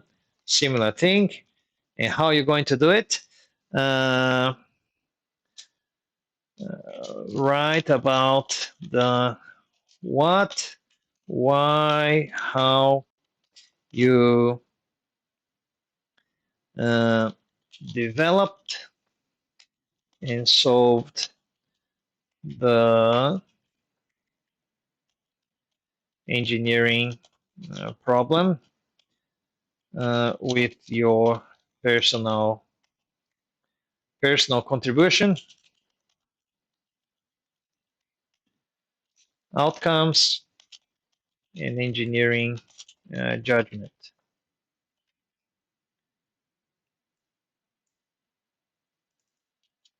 Include the engineering evidences here.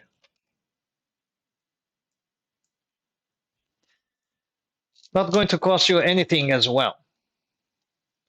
And the summary, to give a closing of your career episode, demonstrating that you have achieved the objectives.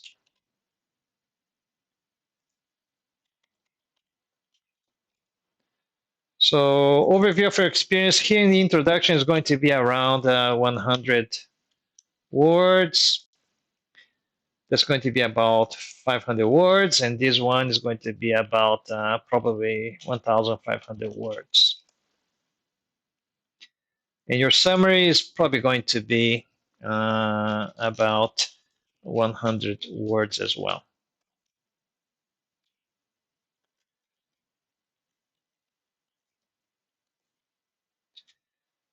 And you probably not going to need to translate documents. The only thing here, it's probably, I'm going to put in the notes, when you have tables,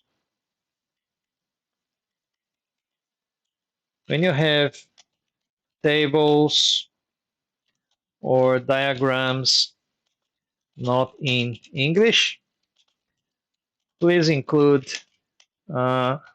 translated legend. So the assessor understands what's in those tables and diagrams. You don't need to get an accredited translator. You can translate yourself. In high resolution color scan, yeah, that's just a reminder. And you do that for career episode number 2 and career episode number 3 as well. And then for the summary statement, I put in here, study all 16 competencies. Looks no-brainer, but you need to study. Why you need to study? To understand very well each of the 16 competencies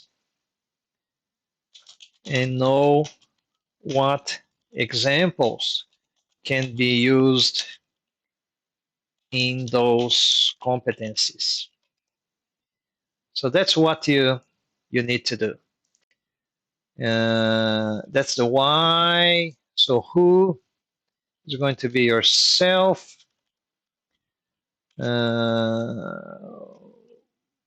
When? Summary statement after you write the 3 career episodes. So after you write the 3 career episodes. That's what I advise to my students. If you want to do different, yeah, that's okay. But I think it's better for you to start your summary statement. Sorry, the study is early in the piece. Sorry, early in the process. The writing one is after. Yeah, but to study, you study early in the process. And here, where and how? Where in the EA website, summary statement, and how you download the competencies of the category you are going to apply, and read it several times until you understand. How much that's going to cost? Download this for free. You're not really going to spend anything there. And then you need to list examples for each competency. So why you need to list examples for each competency? So you don't forget about the examples. If you are like me, I have very bad memory. So if I'm reading a competency and I remember about some examples, if I don't write it down, I will forget. So why do you need to list examples? So you don't forget. And that's going to be yourself. And here, while you read the competencies. Okay.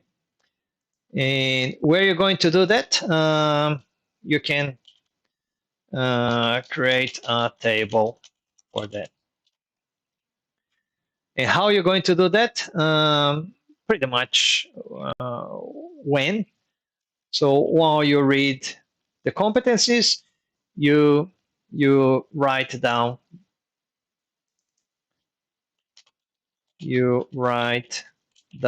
the examples. Not going to cost you anything. You just need to access your memory. And write the middle column. Why do you need to write the middle column? Remember how you have achieved those competencies. To demonstrate that you have achieved the competencies. Who's going to do that? It's going to be yourself. When you're going to do that? In this case, is after you wrote the 3 career episodes. Some people, they do earlier. I suggest you to do after you wrote. Where you're going to do that? In the website summary statement template. And how you're going to do that? For each career episode, you write why you believe you have addressed that competency. Not going to cost you anything.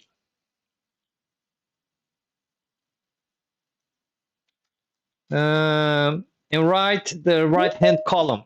The right-hand column is the numbering, the paragraph numbers. So why do you have to write the numbers? You need to write the numbers so the EA assessor can locate the evidences in your career episode. So who's going to write the middle column? Yourself. Also, after you wrote the career episodes. And where you're going to do that? In the website summary statement. And also how you're going to do that. You're going to read the career episode and identify the paragraph numbers related to the competencies and write the number in the right hand column.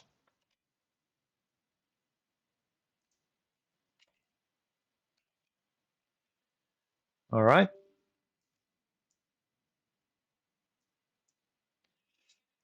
And then you're going to check all 16 competencies. So why you need to check all the 16 competencies?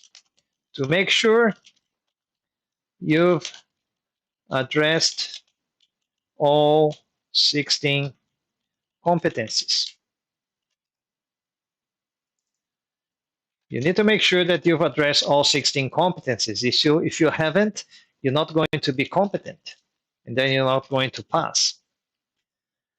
And when you check all 16 competencies, after you wrote the summary statement. And where you're going to do that? You're going to do that in your completed summary statement. And how you're going to do that? Well, that's probably the difficult part, but you will compare the competencies content with the examples and make sure they match and make sense. Not going to cost you anything as well. So that's the summary statement done. And then the last step is to submit your application. You're going to create ID number. So why you have to create an ID number? To be able to log in.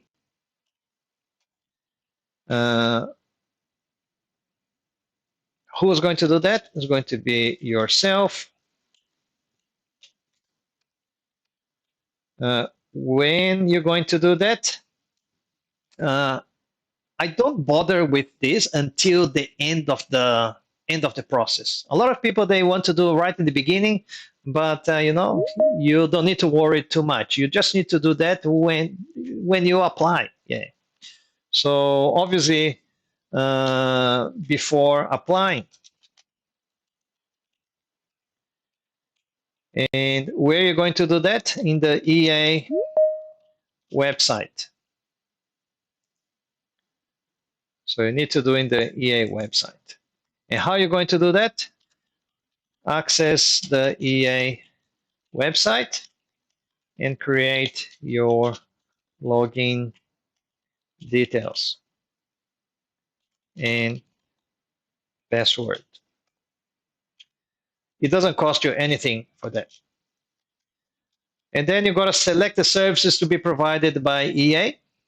So why you need to select the services? So EA knows what you are planning to do and how much it is going to cost.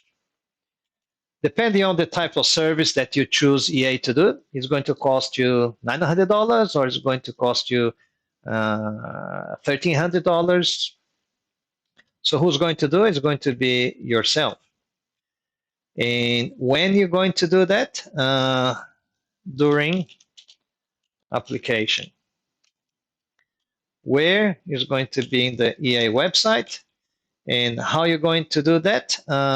There's a drop-down list. And you just need to choose the option you want. It doesn't cost you anything. And then you upload your documents. Why have to upload the documents?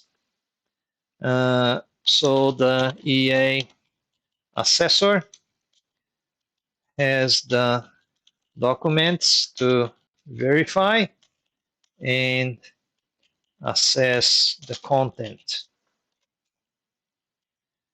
Who's going to do that? It's going to be yourself. During application, where you're going to do that? In the EA website. And how you're going to do that? It's pretty much just a uploading process. not going to cost you anything. And you pay payment of the fee. Why you have to pay? To start the processing of your application. If you don't pay, Engines Australia obviously is not going to start your process.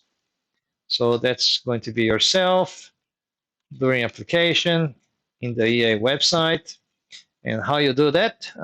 Just pay by credit card.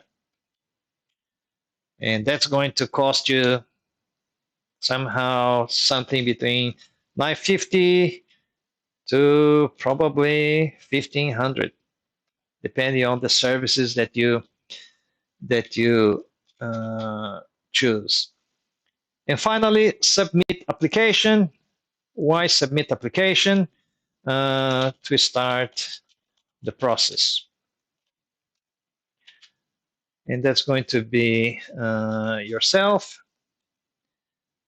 during application in the EA website, and click on submit button.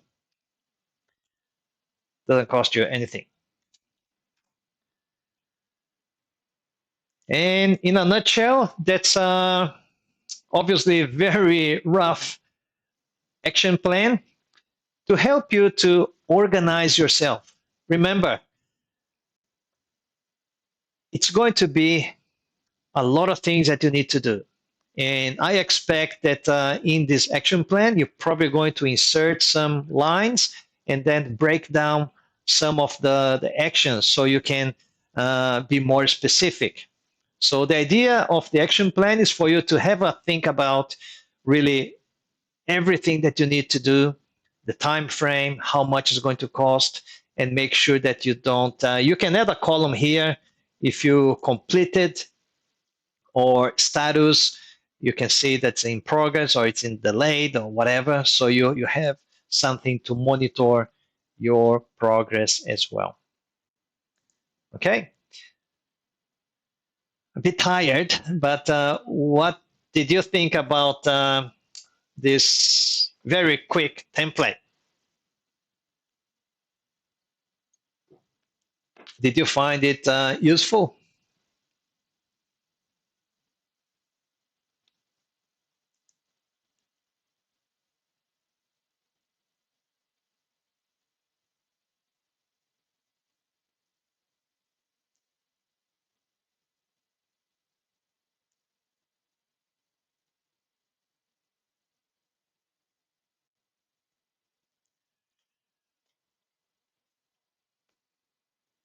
Yep, well done. Yep, yes. Yeah, I know that was really rush, but hopefully you got the idea. So let's keep going. Going back to my PowerPoint again.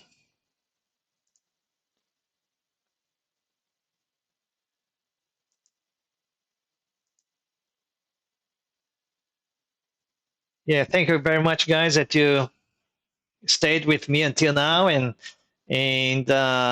did you manage to fill out some of your action plan as well? Hopefully you did, and hopefully it can help you to start your application. So now you just need to pretty much overcome procrastination and start. And remember what I said as my recipe: 80% planning and organization and 20% writing. And the action plan is part of the planning and organization. So the more you plan, obviously less you have to go back and redo it. Okay? So I promised you that I was going to open my new group of my mentoring program. And I'm going to explain to you what is my mentoring program, how does it work, what's going to be the special offer, and how much would it cost? What's the warranty on that? And what are the benefits in doing that? And again, I'm going to play very quickly this 30-second audio from Erica, where when she received the news from Engineers Australia. Gerson, eles responderam, eu tô chorando de alegria aqui. Eles aprovaram meu diploma, graças a Deus, a minha validação, e aprovaram meus 2 anos de Austrália, mais 6 anos no Brasil. Meu Deus do céu, eu não tô aguentando de felicidade. Ai, meu Deus, obrigada, obrigada, obrigada, eu não tenho nem como te agradecer. Nossa, muito obrigada, Gerson, você não sabe o quanto que você me ajudou. Depois eu vou até escrever um depoimento no Facebook te agradecendo, porque, nossa, muito obrigada, foi muito essencial, obrigada mesmo. Yeah, sorry for those ones, non-Brazilians. It was in Portuguese, but I put some subtitles. And yes, I was really happy when Erica got her approval because she, as I said before, she wanted to give up. Yes. And I'm happy that she managed to complete. And yeah, and you can imagine how much I was really I felt when I received this one. She was crying. I almost cried as well. So obviously, you know that I'm Gerson Ida, and for the last 13 years, I've been interviewing engineers, reviewing career episodes, so engineers they can move quickly and easily also and take the next step in the professional engineering journey. And now I'm teaching this formula, and the students are already getting the results. They manage to overcome their fears and are writing their reports, the CPD, the career episode, and the summary statement, very, very confidently towards the ultimate goal, which is to get Engineers Australia approval and be recognized as engineers here in Australia. And I have already several success stories. I've got 36 very happy engineers that I'm really happy and proud to be part of a very special moment when they became engineers in Australia, and some of them already became permanent residents. And a lot of people say, yeah, Jason, you say 36, but you cannot prove. Well, I've got the screenshots here. Obviously, it's difficult to read everything, but it's when they sent me messages saying that they've been approved. So Leila was the first one. She applied in December 2019. She was approved in January 2020. And with the result, she managed to get her visa already. The second one was Walter, environmental engineer, who was approved in April 2020. He actually sent a letter from Engineers Australia as well. Then Bernardo, civil engineer, in May 2020. In August was Cristiano, another civil engineer. Rolfenberg, mechanical engineer, approved by Engineers Australia. In October was Erica, the lady that gave me the audio, a civil engineer living in Sydney. She's working with concrete nowadays, so she's really doing civil engineering. December was Duda from Adelaide. She was approved as engineering draftsperson. Ricardo, production engineer, got the good news in Spain. He was here in Australia. He went to Spain, and then COVID and everything else, he got approved while he was in Spain. In February 2021, Peterson received his approval as mechanical engineer. Myra received good news in March as engineering draftsperson. Danielle, mining engineer in 2021, May.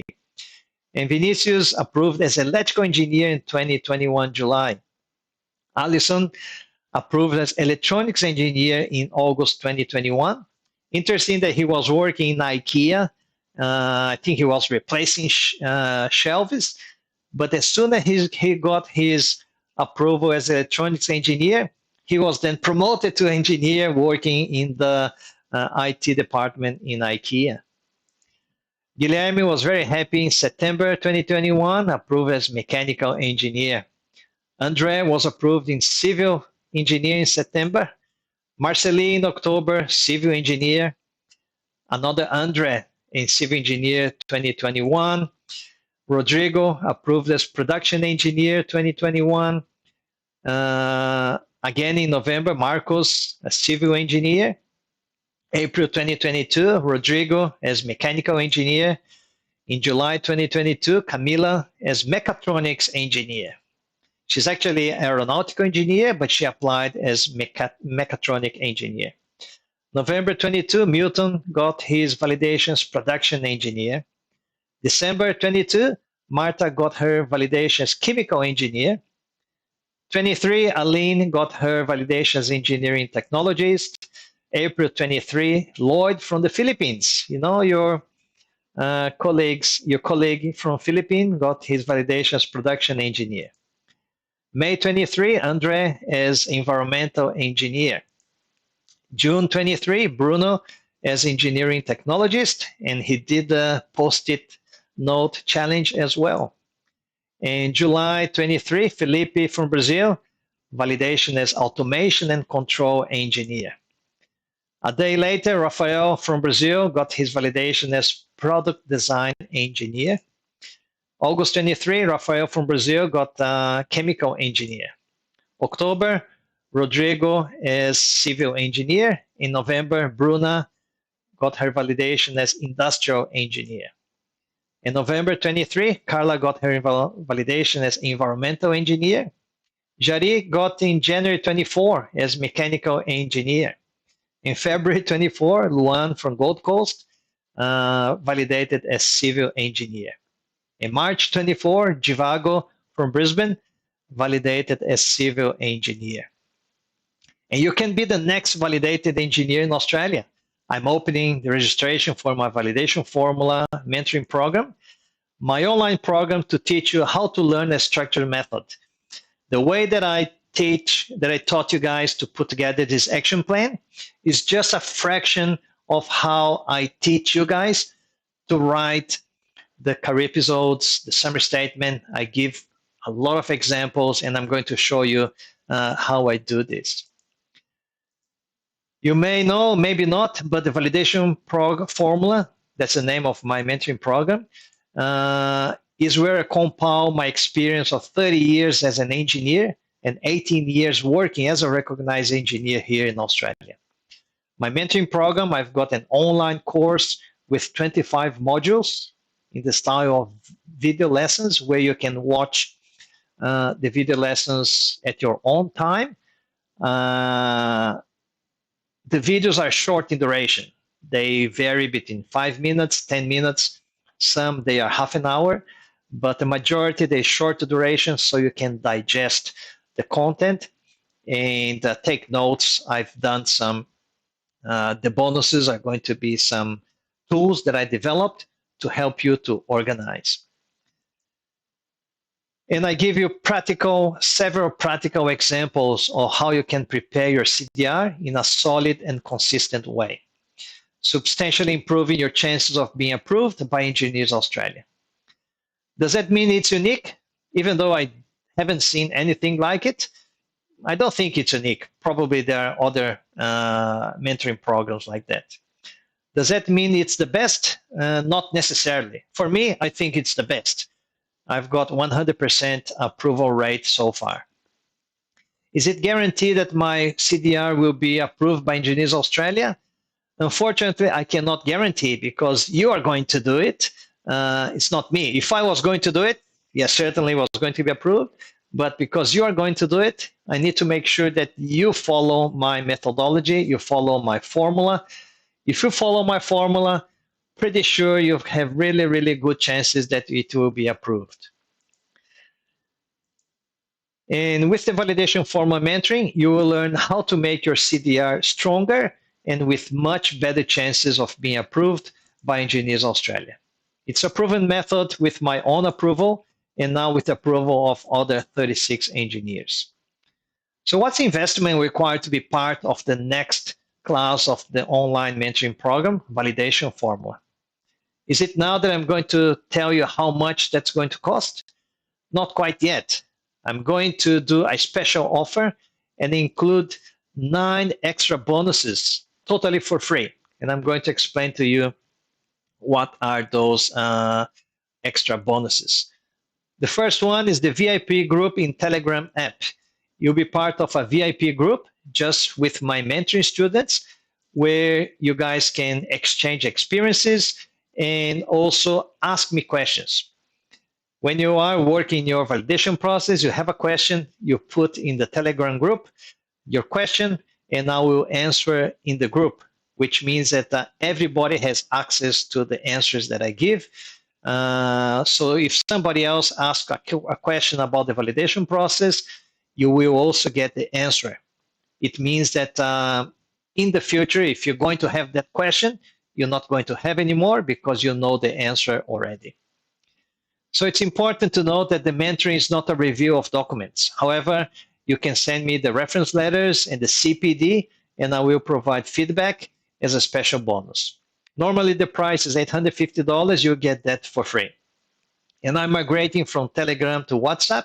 So when you join the program, you will be included in the Telegram and in the WhatsApp VIP group. Bonus number 2, I wrote 3 ebooks. That's going to be bonus number 2, 3, and 4. And I wrote myself. Is to help you to get a job as an engineer here in Australia. The first ebook is 7 tips for preparing your curriculum vitae. You get an ebook with the 7 tips to make sure your CV stand out with more chances to be chosen by the recruitment panel. It's normally $25. You get that for free. Bonus number 3 is ebook 7 tips for preparing a cover letter. It's important when you're going to get a job that you prepare a very good cover letter to improve your chances of being chosen for the interview. Normally the price is $25. You get that for free as well. Bonus number 4 is the ebook 7 tips on how to behave in interviews. It's no good if you go to the interview and you don't know how you behave in an interview, how you answer the questions, how you convince the panel that you are the right candidate. So knowing how to behave in a professional interview is essential. And with these 7 tips, you will increase your chances of being chosen as the candidate to be hired. Normal price is $25. You get that for free as well. Bonus number 5, question and answer sessions. I promote every 2 months, I promote a Q&A session with my students.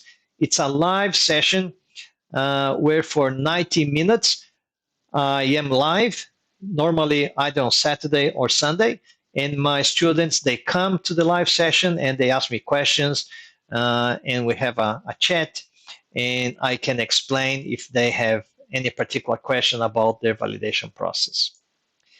I don't really review career episodes or summary statement, but sometimes I've got time and there's not a lot of students in the live session because they're busy or whatever, and then I may review or give some feedback in the documents as well. I don't promise, when I sell my mentoring program, I don't promise that I'm going to review. But, my objective is to help my students to be approved. So I may review it. It may take some time, but normally I make some effort. So the duration of the question and answer is going to be 90 minutes, and I do every 2 months. Normally price is $250. You get that for free.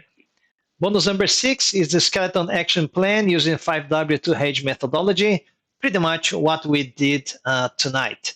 So you can do your plan, and I'm pretty sure that if you do it right away, you can do it in 30 days.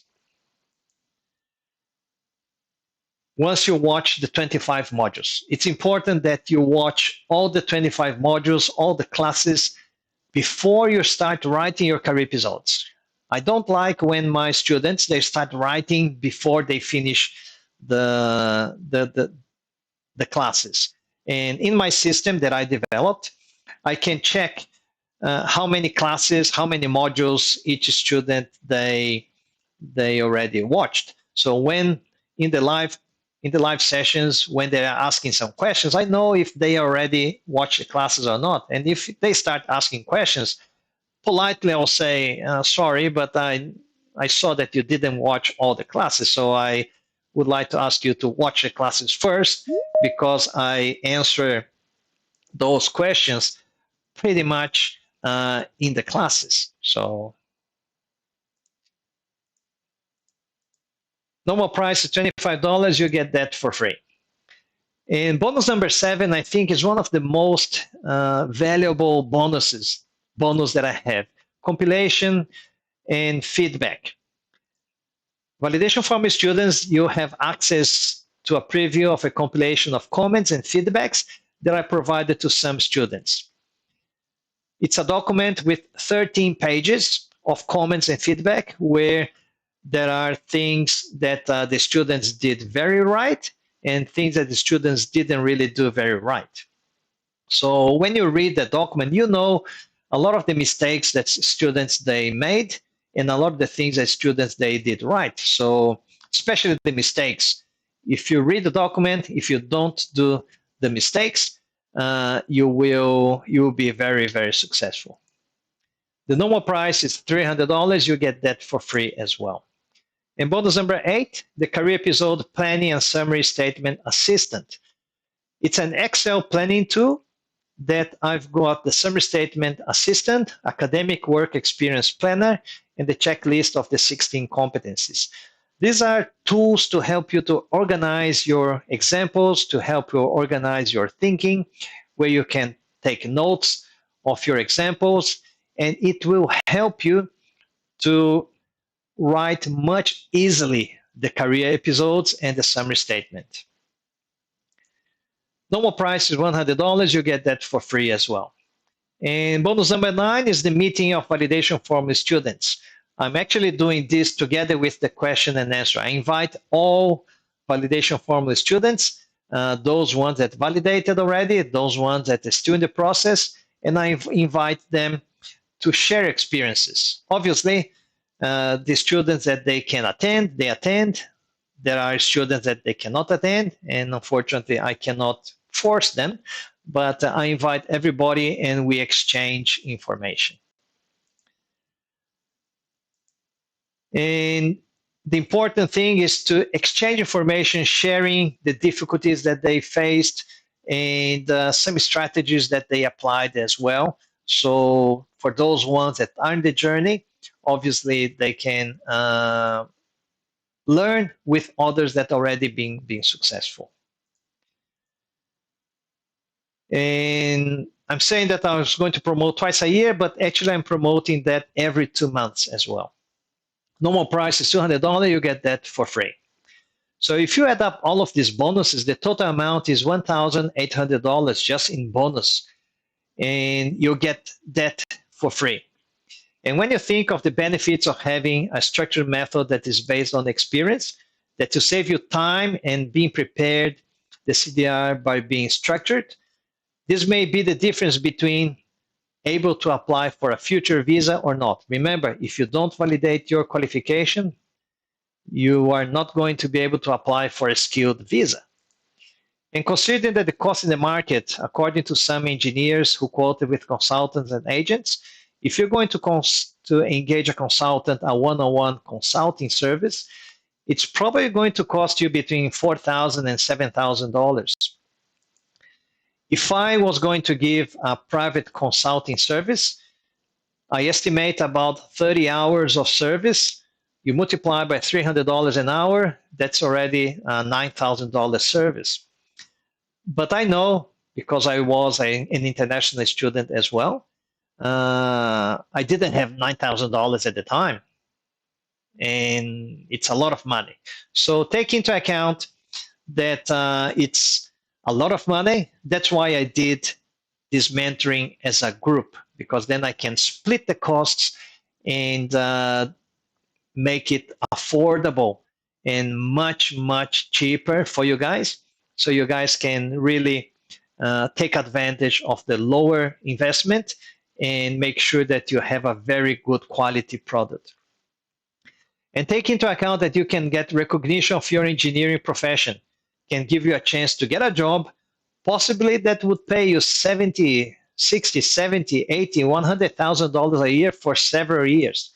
So if you think about it, if you get a job of $60,000 a year, maybe it's worthwhile paying $4,000, $5,000, $7,000 because you can be more competitive to get a job. But I know that many people cannot immediately afford $4,000, $7,000. So what I propose to do, being that the goal is to help you, is to achieve your life transformation in a more affordable way.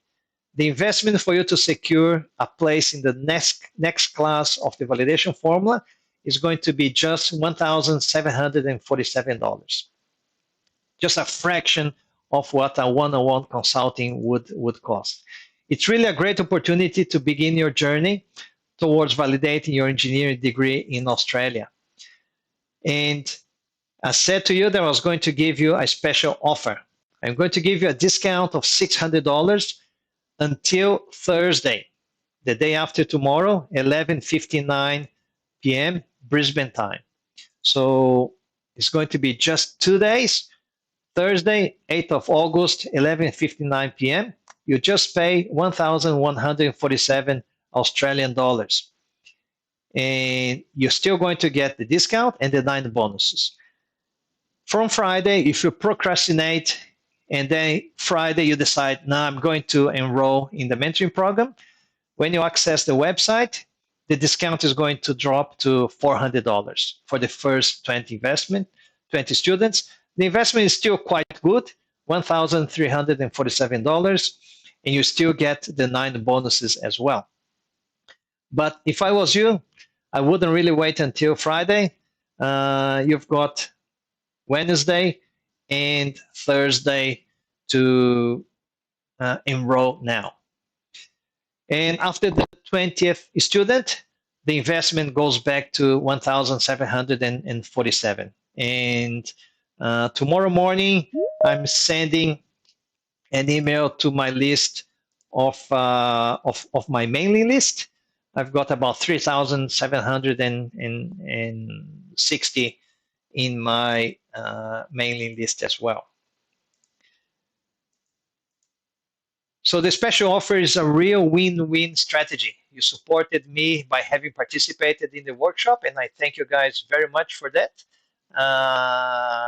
I'm not doing this workshop just to sell my online mentoring program. I've got already 327 videos in my YouTube. I've dedicated already more than 5,000 hours for free. And a lot of people, they ask me to do consulting. I cannot do consulting. The way that I found was to do an online mentoring group. I can stop this tomorrow and not helping anybody else because I cannot do one-on-one consulting. And I can keep doing my online videos, but people still asking for more. And this is the way that I can help you. I cannot help you in any other way, apart from the free workshop, the 327 videos that I've got in my YouTube channel, the 5,000 hours that I donated already. I'm giving you this opportunity. So I'll give you a discount, $600 for having participated in the workshop, plus the 9 bonuses that worth $1,800. And you just need to pay $1,147. The website is www.validationmentoring.com. And I'm going to talk about the warranty as well. But you need to be quick because, sorry, not Tuesday, is Thursday, 8th of August, 11:59. $600 discount expires. You're just going to get $400 discount. It's still a good discount, but you can enjoy $600 discount.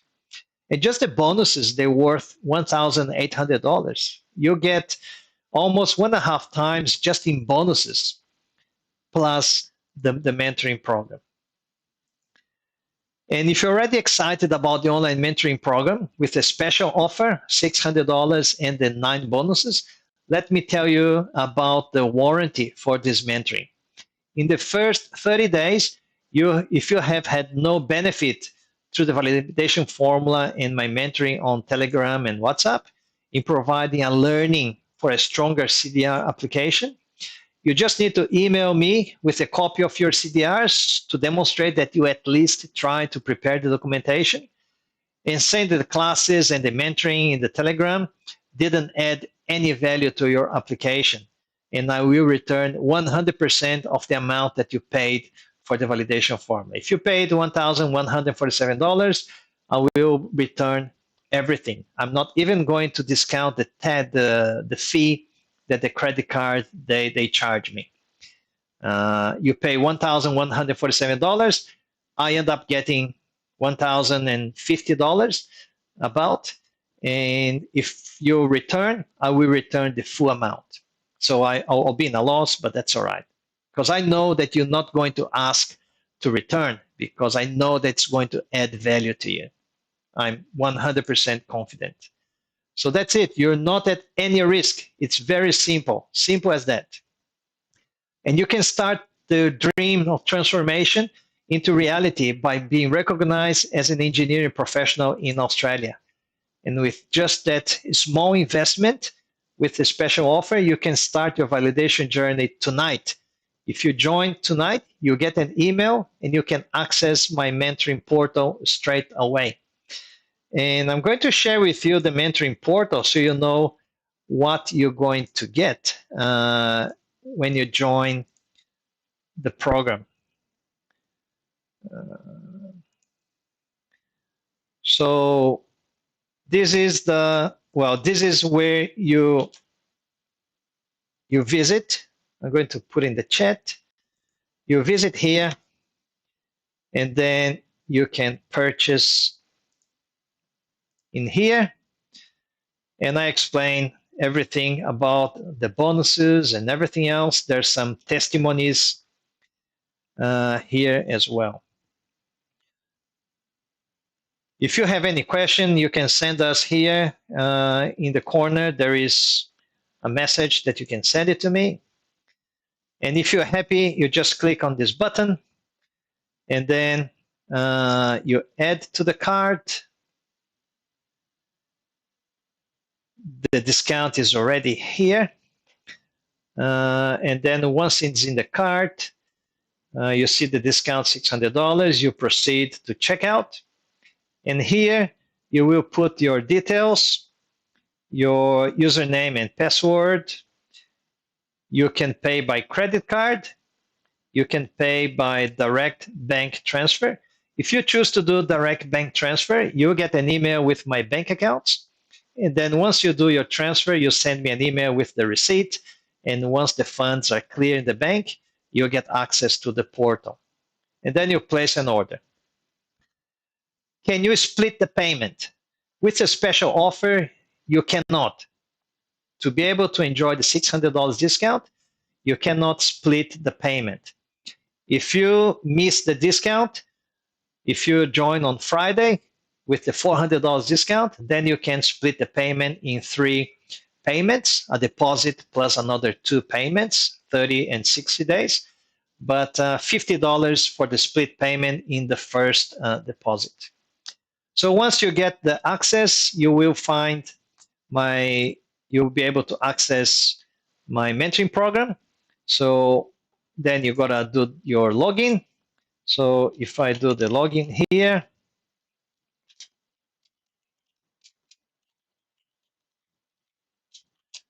so that's the login, and you have access to all classes. So I think I probably need to, I forgot to share the sound because I want you to hear the classes. So you access the mentoring program there, and then all the modules are here. And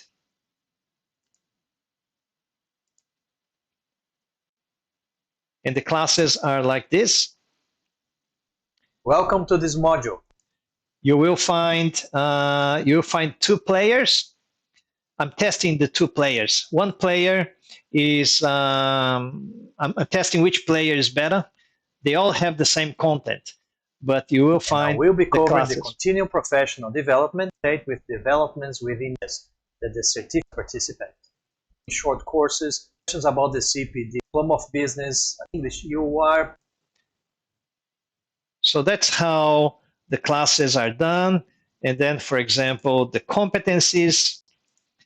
For each competency, I will give you many, many examples. Welcome to this module, and I'll be covering the 4th of the 16 competencies required by Engineers Australia as part of your CDR application. And in the last module, understand some important table for this competency, several other fields, discernment of knowledge, and some literature review out with some examples. Have industry. And you see that there is tutorials as well. So 25 modules, step by step, and even tutorials. I've got this tutorial here, how to use the planning tools. Welcome to this tutorial, and I'll be to do the summary statement, for example. showing to you how to best use this was a snake. The tool called 7.1, 0.8, 0.13 of the paragraph 1. So as you can see, it's a it's a step-by-step that will hold your hand and make sure that you do everything in the right way. We're almost there, finishing, guys. And going to give the draw the 75%. So don't waste your time and secure your place with this irresistible offer. The lessons will be available as soon as you join the mentoring program. So you can get the $600 and the 9 bonuses. And between you and me, I know you want to validate your engineering degree. If you didn't want to, you probably would have already removed yourself from my mailing list a long time ago. But being recognized as an engineer is not for anyone. Being recognized is for the unreasonable. And my wife and I, we were unreasonable back in 2005. We dropped everything, our great jobs, comfortable life, family, friends, perks, and we came here. We clean toilets, clean floors, wash dishes, serve as waiters, and there's nothing wrong with that. But I don't think we were very reasonable. At least our families didn't think we were reasonable. But today we know that if we had been reasonable, we probably still in Brazil, still doing the same thing until today. So think about the big changes you've made in your life until today. Should being unreasonable be a common term between them? Most of the people I talk to say yes, they were unreasonable. And I'm giving you this opportunity now. Don't miss this opportunity to get a special offer and be part of the validation formula. And secure your seat, not paying $1,747, but until Thursday, you just pay $1,147. Visit my website, validationmentoring.com, and guarantee your seat now. So click the button, you go to that page, click the button on the page, and you can pay by bank transfer or by credit card. Be unreasonable, make it happen. A legend says that one of the greatest pains of those who are on the deathbed is regret. And I believe it's very difficult to find somebody at the end of life who feels sorry to have been unreasonable. Most people regret that they were not unreasonable enough when they were given the opportunity. Think about it. So now I'm going to do the draw for the 75% discount, which means that the normal price is $1,747. With 75% discount, you're just going to pay $436. I must be mad. If the winner doesn't enroll, then obviously too bad. I'm not going to give again. So I'm going to give the discount voucher to the winner. The winner has until this Sunday to enroll. If the winner doesn't enroll until this Sunday, the voucher expires, and that's it. Missed out. Okay. All right. So I'm going to share the screen with the. Where's that? Where did I put in there? I think it was this one. So if you are the lucky one,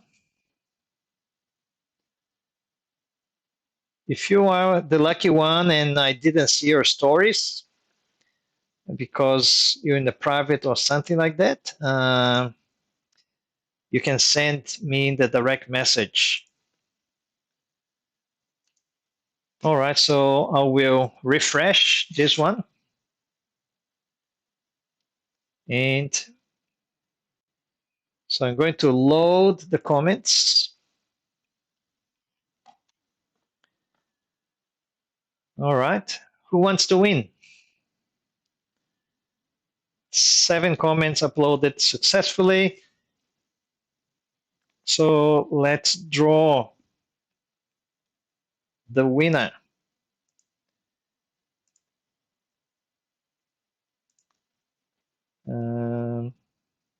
Where's that? Sorry.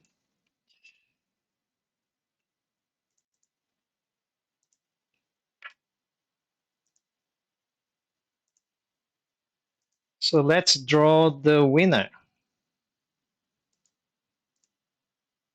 Draw a comment. 3, 2, 1. Davis no mundo. Let's check if David did what he was supposed to do.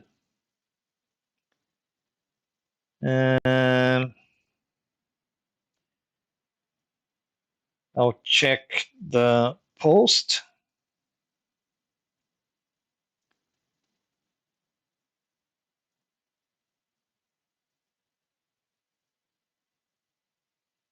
I don't think David sent me the stories. I didn't see the stories.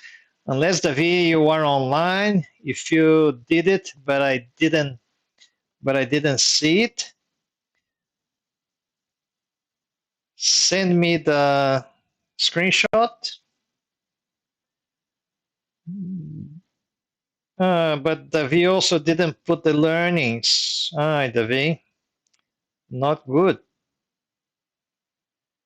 Because you didn't put the learnings. You said, I will become an engineer in Australia, but I think you put in the wrong post.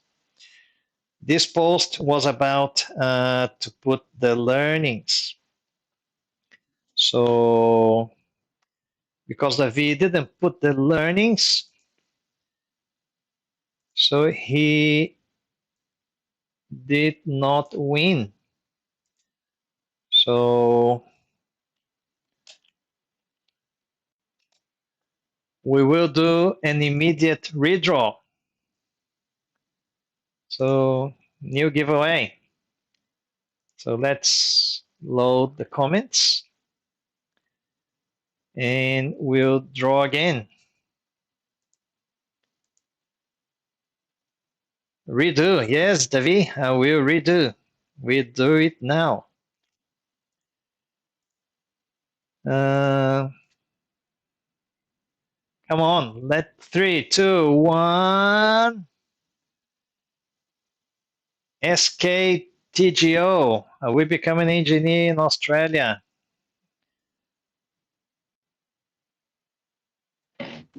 Hi, Gerson, it's me. I just sent the comments now here in the Instagram. I was reading again like what I has to do, and I just did it. Yeah, let me check here, Thiago. Yeah. And did you do the stories? Actually, I just post the stories now, like Did you? 30 seconds ago. Yeah. All It's like, right. Well, as long as it's in there. Did you mark my? I think. yeah, I mark yourself. I wrote like I'll become engineer here in Australia, and I just post like 10 seconds ago. Okay. And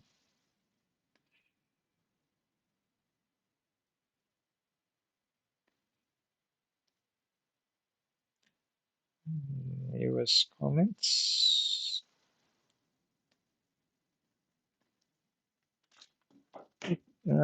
Sometimes it comes. It doesn't come in the. I'll put in here. Actually, in my the, profile is closed, so that's why probably. yeah, I'll take a screenshot and I'll send you Yeah, now.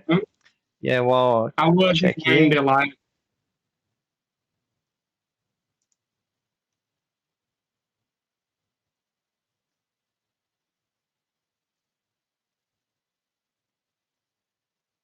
Yeah, I just sent in your Instagram now by message my post. I did like 1 minute ago. Yeah. Yeah. You can see the post there. Yeah.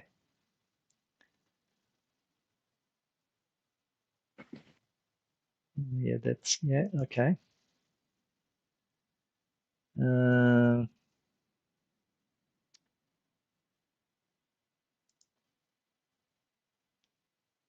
you have the other one? Because the two. You mean for the stories? live from yesterday? Yeah. Live number 1 and live number 2. Yeah. Actually, I didn't post the second story, but I can do it like. Now I did. I took the screenshot from yesterday, but I didn't post yet.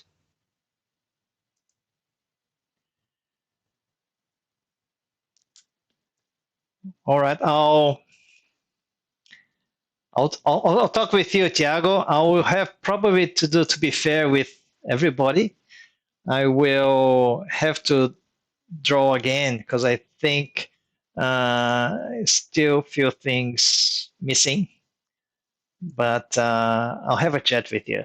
But I have to redraw. If not, it's not fair to everybody.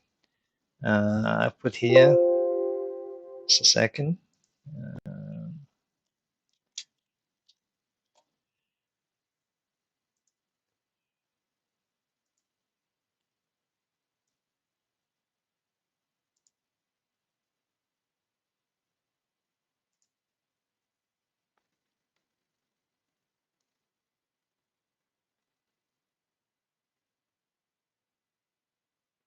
Bruna,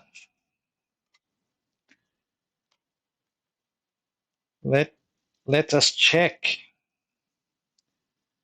Yeah, Bruna, no time gaps in your resume. Summary statement is the key.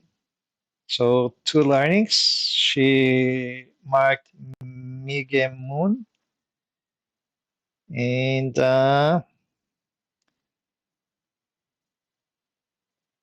she posted the stories. Yeah, she posted the stories there. Yeah, 1 and 2.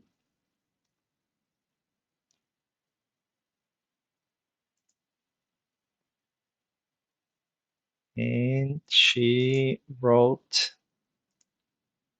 the learnings. No time gaps in resume. Summary statement is the key. From 1 and 2 and marked Miguel Moon.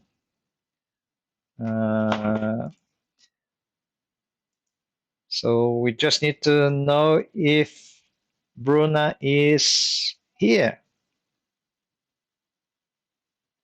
I think she was here. But if she's not here, Are you in Instagram, Bruna? Because if you're not here, I will have to do a redraw. I saw Bruna before, but I think she left. Uh,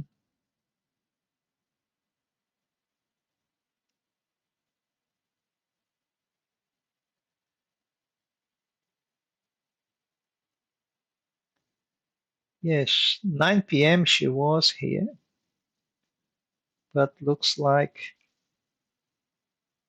she left. Yeah, that's a pity. Yeah,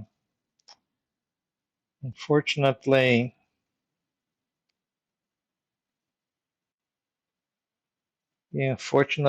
she is not here. All right, well, she's not here, then we'll do another redraw.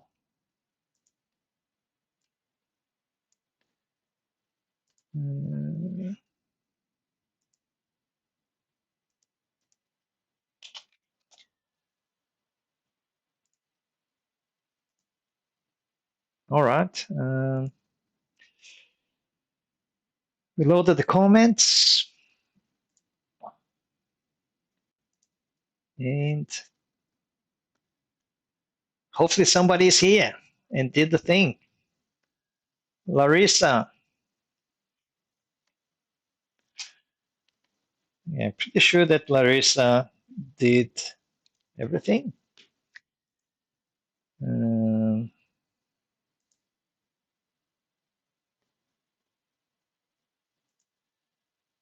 So Larissa, I'll become an engineer in Australia. 6 steps to become an engineer in Australia. She marked somebody there. Yeah, and I'm pretty sure that she sent me the. Did she?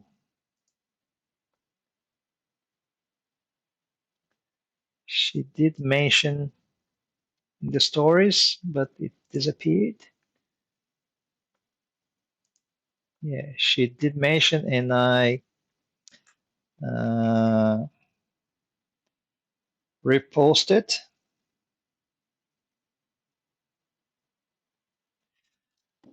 So are you here, Larissa? No, she is not here.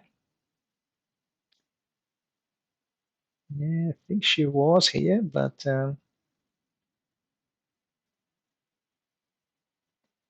she's not here.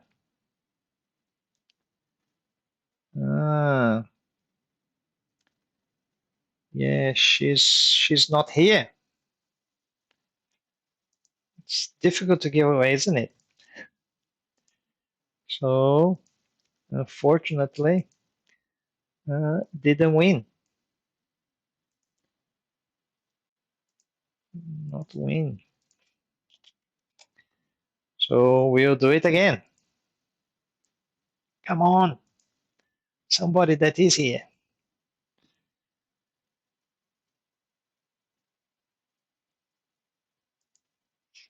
What happened?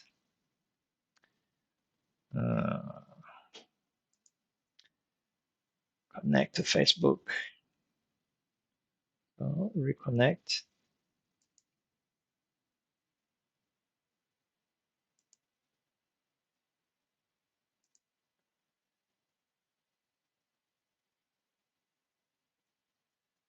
No. Gotta go back. What's happening now? Giveaway. Continue, continue.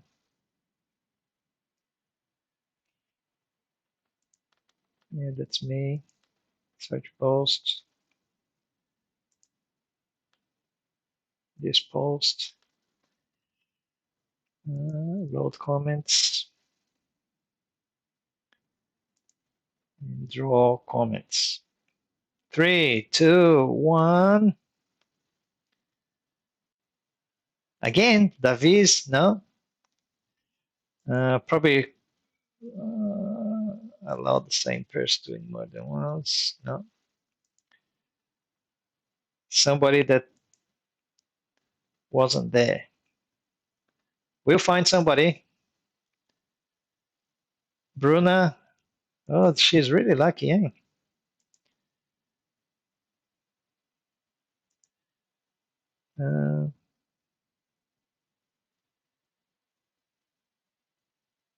Again, how can I allow duplicate comments? Allow the same person. Let's do 3.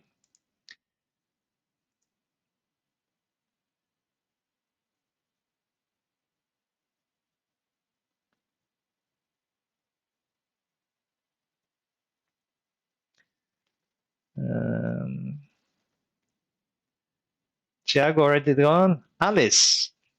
Yeah, actually, I posted again like the second day, the second live. I like redo my mistake and then I post again.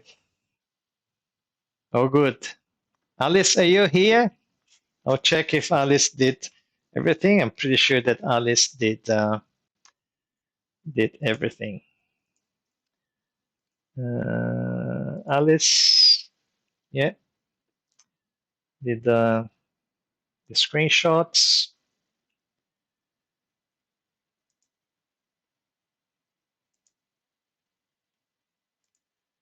And comments, 6 steps to becoming Digital Australia, simple but not easy. Letters from the company should be on headed paper.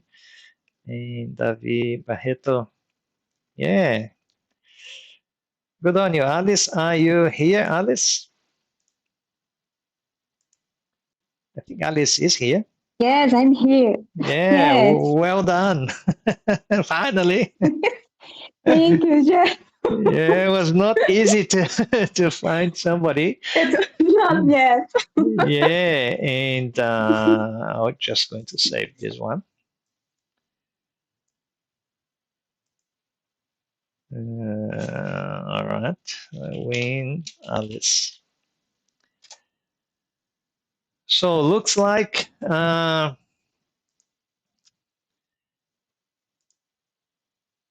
yeah, looks like we do have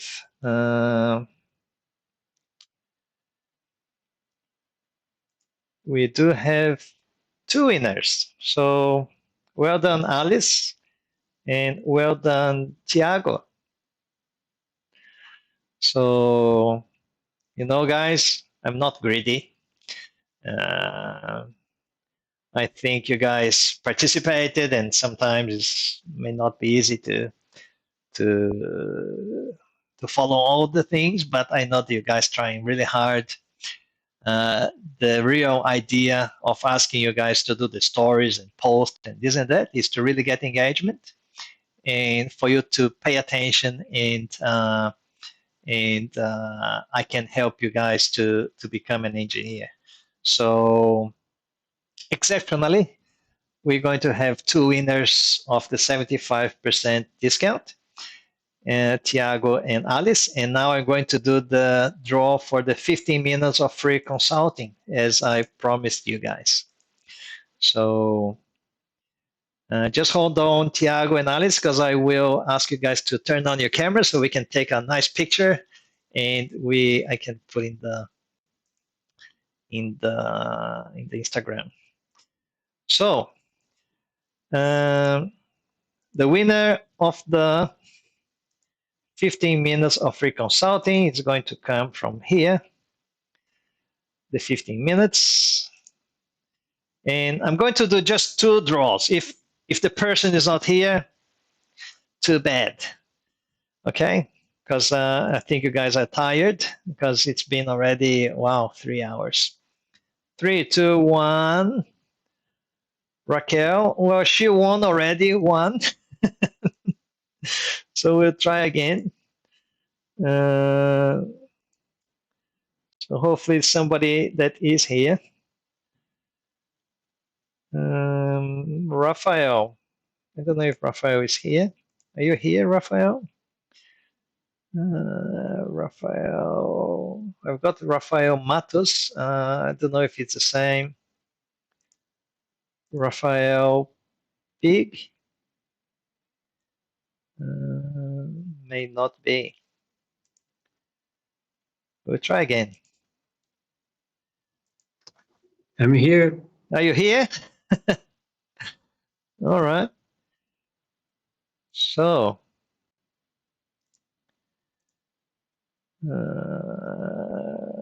Rafael Matos. All right, good.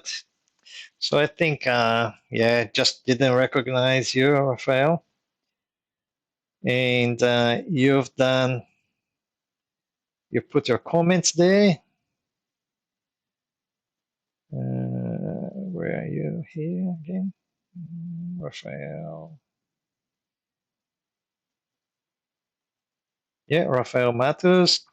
You follow me, you like the post, you mark Karen Sasaki, and you wrote, I'll become an engineer in Australia. So well done, Rafael. Yeah, thank you. So I'll contact you for us to book the consulting. Okay. I just need to, I don't know if I can go back to that, but that's okay. I know that that's you, Rafael. All right, so that probably concludes our proceedings for tonight. So I would like you, if you guys can turn on your camera, if you can, we can take a nice picture, and then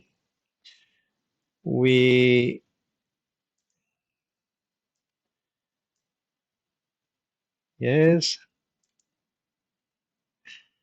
Well done, Tiago and Alice.